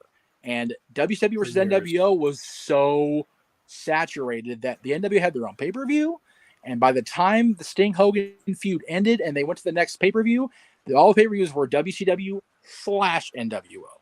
So, yes, oversaturation of the product on both sides, without a doubt. But I defy, botched finish in WCW's version, no doubt about it. But I defy anybody out there to sit there and not tell me that during both of those blow-off matches, you weren't sitting there like a freaking druggie tapping on your wrist, because here it is. We finally got the moment. They can do this with Randy and Riddle if they choose to. They really can. The problem, though, Jeff, is that was 25 years ago. I know. I understand that. I get that. How old are you, James? I'm 26 now. Okay, so he was. And there's my point. There's a whole generation or two of wrestling fan that has grown up since then. I'm not saying that James couldn't handle that type of long-term booking, because I know he could. But the modern fan, the people that were raised on the PG era, the authority era, not just that. I think that the Nexus is a top 5 of all time stable. Those fans can't sit through long-term booking like that. Well, here's another. Yeah, I was gonna actually bring this up though. Like, that's the problem though, and exactly. that's why we're in the hole that we're in. This is why I've been. This is why for years everybody thinks like, oh, you just hate on the E to hate on the E. But this is why.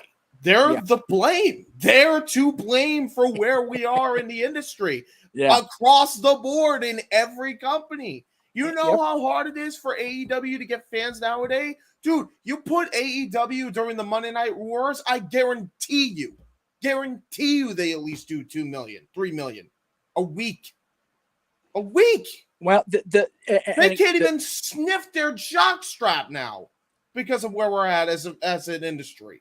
The thing, I hesitate only to compare now to then, and JJ makes a great point. It's very much the same thing we say about our parents versus us. And James, you're way younger than both of us, unfortunately.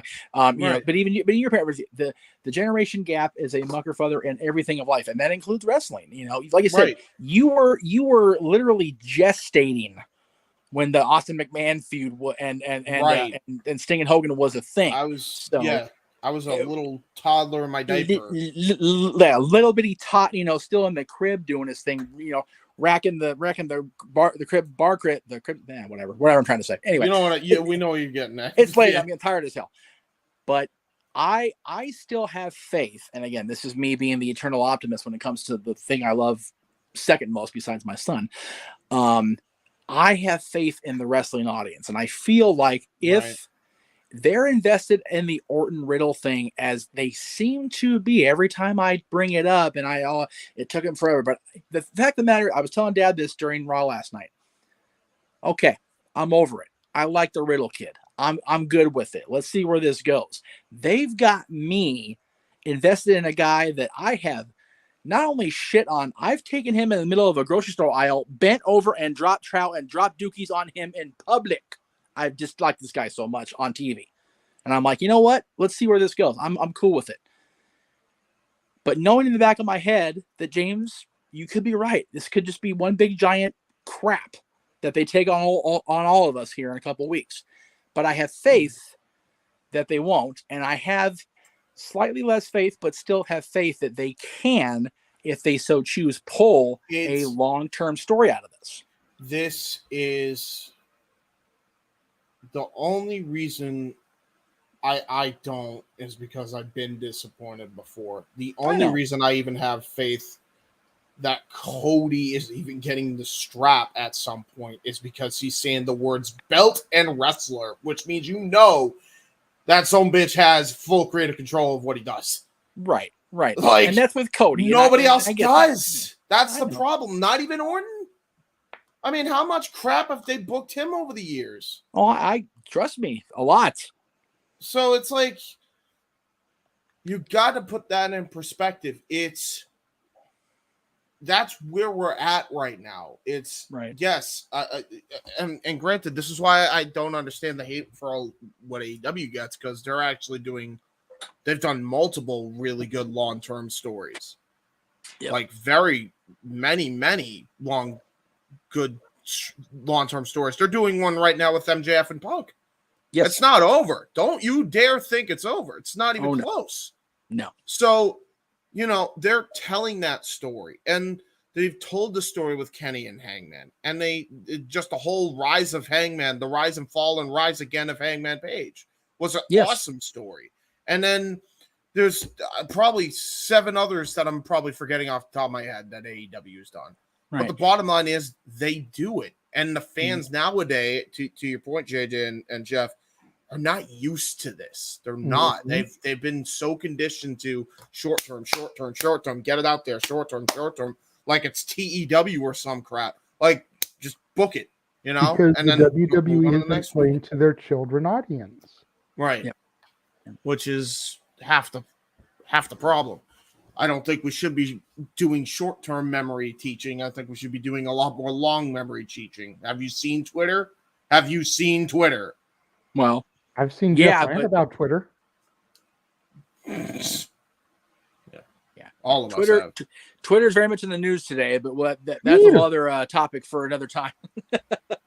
Twitter's in the news today? What happened? I'm on Twitter. What are they doing? What the Twitter doing? Do you really not know? No, I don't. Why? Elon What's Musk going on? officially bought Twitter today. Oh, thank God. Please save this, whatever you can of this platform. It's so bad. Please. Save the Twitter. Please, Elon. Save us. Save us all. Yeah, we'll see how it goes.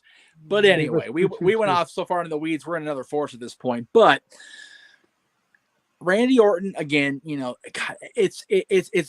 talk about long-term booking, long-term story. It's like to think of somebody that's still one of the best in the era we're in right now.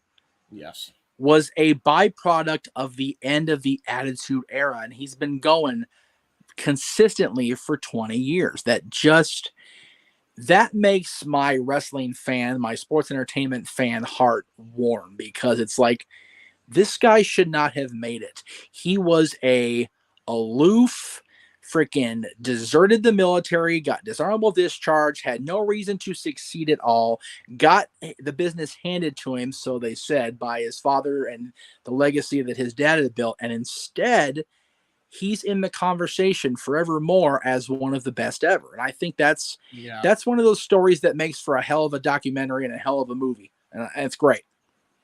Yeah, he's really good. Before we go home here, because we've been talking about this for 2 hours, and I know it's late for you, James. Jeff, you already mentioned you're tired. So before we start to wrap up, do the plugs, go home. I have 2 questions, same line of questions. Jeff, it's your favorite topic. It's fantasy booking. Oh, jeez. Okay. Aside from Riddle, who we all know is the short game, that's going to be happening soon. Right. Who from the past that Randy never got to fight would you have liked to have seen him face? And who would you like to see him fight and feud with in the future, not counting Riddle?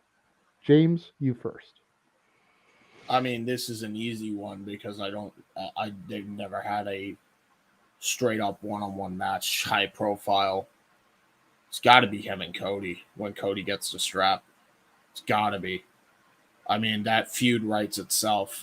Cody versus Orton. I mean, the matches you can get out of that are tremendous in and of itself. So that's the number one pick I got. If we're drafting people to fight Orton, that's number one on the list. Cody and him. Okay, and what about from the past?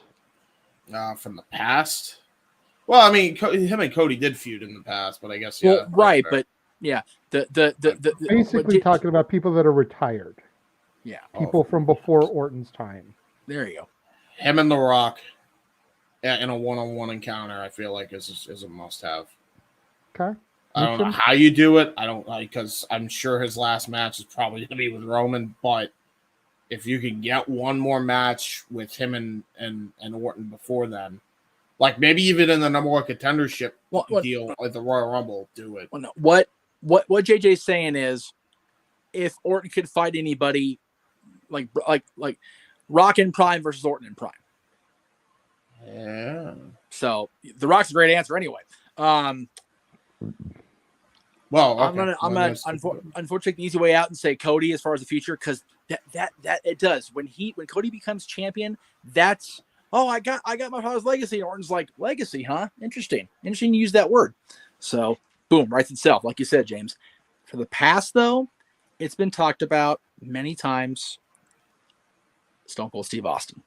Yeah. The Battle of the Snakes. I mean, you have the two most vicious apex predators. I mean, because Austin was a predator when he was on his big run. So he was that snake in the grass that struck when you least expected it, man, with that stunner, and same with the RKO now. So Austin's at the top of that list for me. Honestly, the way the feud did come off and the way it was finished, I don't feel it was a proper, decent run. I'd like to see Randy Orton, based on generational moments, in a feud with prime condition Hulk Hogan also, and have it actually be a decent matchup, and not that whatever that was at SummerSlam 06. Was that. Let's never talk about that again. Speaking of things that make me mad or make us mad, am I the only one that's so pissed off that they had DDP and Randy Orton in the same damn ring and they never did a RKO spot in the Rumble once? once. Yeah, that kind of bugged me. I'm not gonna lie. Yeah, I'm like, what are you doing? It's right there. Yeah, you could have a great Rumble moment there. Have them freaking Diamond Cutter and RKO people out of the air in power bombs, dude. Just have an RKO off. No.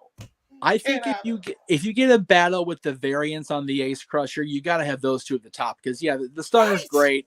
We love the stunner and Ace. Well, John Ace is an ace hole. But you've got Orton and DDP are the two best cutters without question. Man. With Bubba Dudley kind of riding there on that. Yeah, he pulls it off when he wants. He's pretty good himself. So he's pretty good. Yeah. But anyway, my ultimate choice is definitely Steve Austin, and figure. Orton's fought the other two of those four pillars of the Attitude Era, Hunter and Undertaker. Never got a good run with Rocker Austin. So those are great choices for me personally. Yeah, true. Okay, fair. What about you, sir? Well, I don't feel like Cody needs a rub from Orton. No. While I do see it as an inevitable feud, especially, if Randy sticks around for a couple more years. But I don't think that Cody really needs that rub.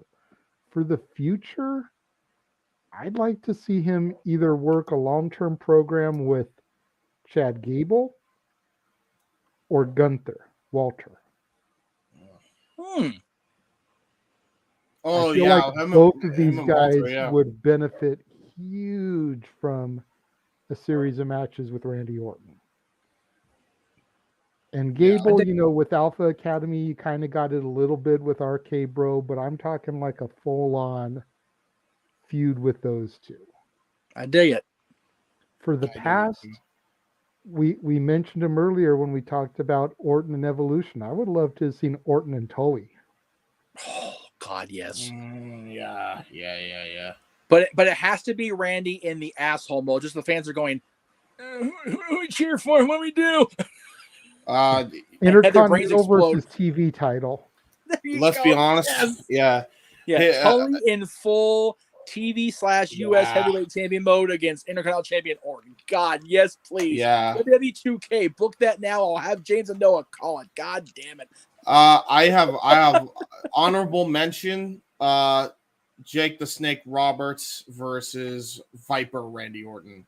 There you go. 09 Viper Randy Orton. Oh, yeah. Versus the Texas Rattlesnake. Let's just make it a freaking triple threat. Yeah, fuck it. Hell yeah. The snake from the 80s, the snake from the 90s, and the snake from the new millennium. The 2000s. Hey. And let's not forget that Orton dropped Jake on his head, too. Yeah, he did. That's true. During the Mania 21 build-up. So there's a receipt to be had there. I'm shocked he could take a damn RKO at that state he was in too. He wasn't even a hot mess at that point. He was just a flat out mess. So good on Jake, man.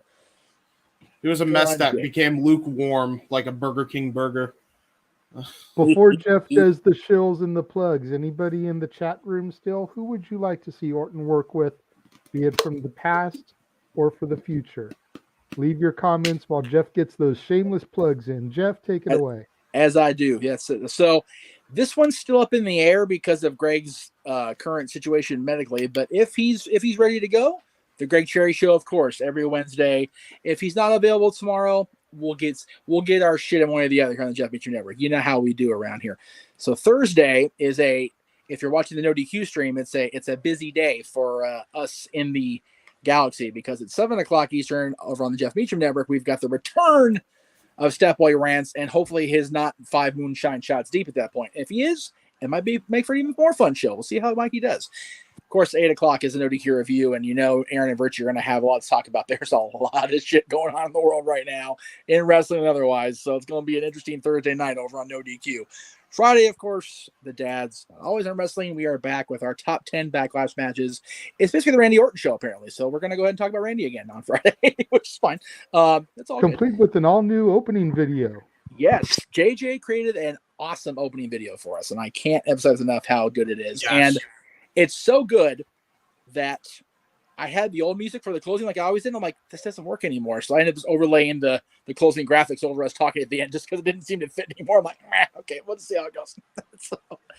But if we I'm telling you, this is part of that Triumph in April we tape that we just clicked and it worked. Yeah. The show flowed well. The fact that the show's under an hour 20 with editing that I did, I was like, we did every show this month in under an hour and a half. Let's talk about that for a minute. Yeah, right. And this was filmed like 3 months ago.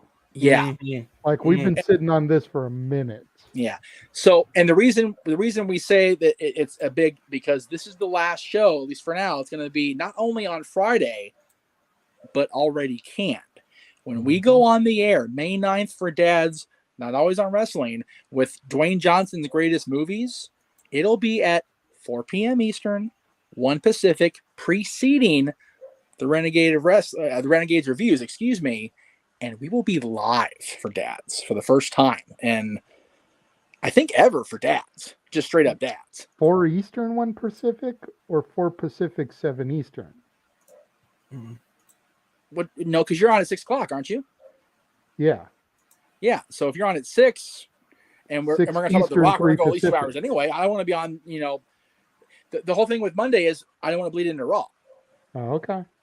So yeah, we're on early. So. I just wanted to make sure you said it right, because usually I did. Okay. Well, because think of it this way: if you're on at 6 Eastern, at best you usually go a half hour with your reviews. I'm assuming you've already got that one canned, so you're under a half hour. So we could start it at 6:30 and be done by 8, in theory. Yeah, in theory. Which I'm fine with. If you want, we can always try that. You know what?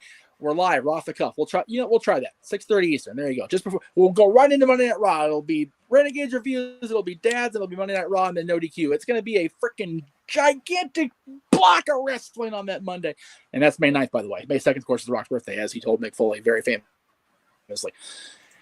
And then we get into May period around here, and there it is. There's May. It's going to be May, and I'm going to be busy. I've got 2 Thursdays off and 1 Friday as of now. So, and honestly, the last Friday probably another open mic night anyway. So it really doesn't matter. So I'm looking forward to it. Yes, Impact's on there for the 7th, but that is contingent on super chats this week. And right now, the candy jar is awful dry, folks. Not good, looking good for Impact. To be fair, we canceled yesterday's stream. I know. We were on later today, which is usually not a good tip jar show anyways. No. So we almost have to do an impromptu show either Thursday. Well, no, you got Stat Boy Thursday on Saturday to try to finagle. Otherwise, it just probably won't come. Well, the thing with Saturday is you and I are both engaged as of now. So yeah. We'll see what happens on Monday's Ask the Dads. If we can get it, then I say that would be the cutoff. There you Since go. Ask the Dads this week got canceled. But we can also honestly try to get some content Saturday if we play our cards right. We'll talk more about that later in the week on social media. So stay tuned for that talk, kids. But anyway, So yeah, we've got the Dads brand is now officially a Monday thing after Friday. Talk wrestling every Tuesday. And yes, by the way, if you're watching No DQ stream, we thank you for watching for the last 2 hours. That Tuesday, May 2nd, May 3rd, before Backlash, will not be on No DQ. Talk Wrestling will be on the Greg Cherry brand, Cassie Studios, and the Jeff Meacham Network. But No DQ will have their preview of Backlash, which, at the request of Mr. Hebert here, all of our predictions for pay-per-views, supercards, premium live events, whatever, will be day of, an hour and a half before we go live.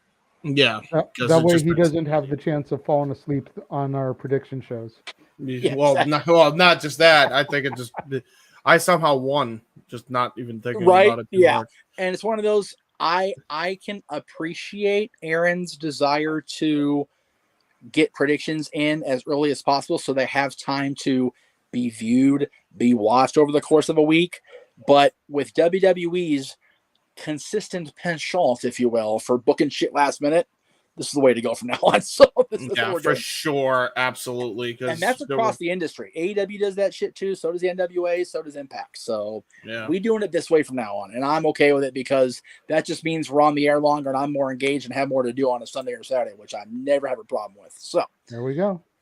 James, you mentioned your endeavors over the weekend as far as your CAW leagues and everything, but go ahead and fill the role of one more.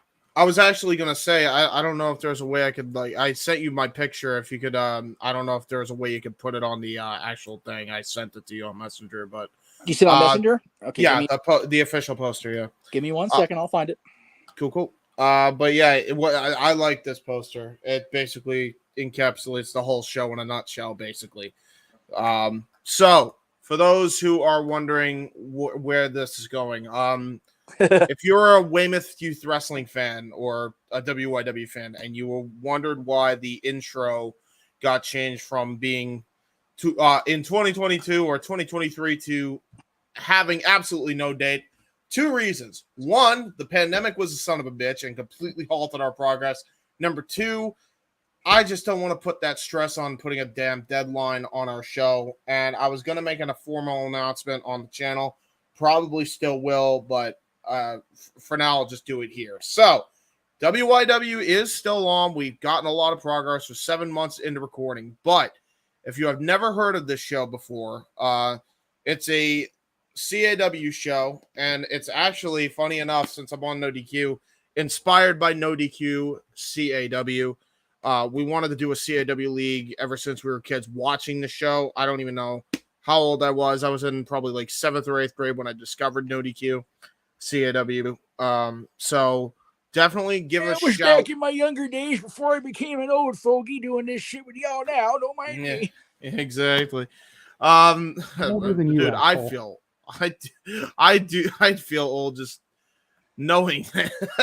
Jesus. So yeah, that's basically what the show is. It's a CAW show, has a bunch of original characters in there.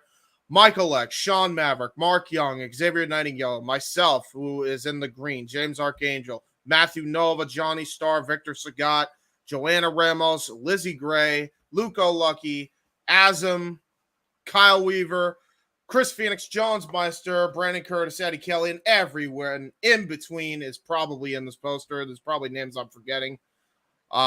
Definitely give it a shot if you haven't already. WYW Immortal is on our channel, but I would highly encourage, if you want to watch Immortal in its full uninterrupted form, youtube.com/user/metalnut1120 is where you want to go to see the full uninterrupted problematic stream. And as far as everything else is concerned, right there below me is my graphic, J Hebert Studios. Check it out. youtube.com/user/J Hebert Side 95. There it is. Check it out. Check me out. Check everybody out. Check all our shows out. There you go.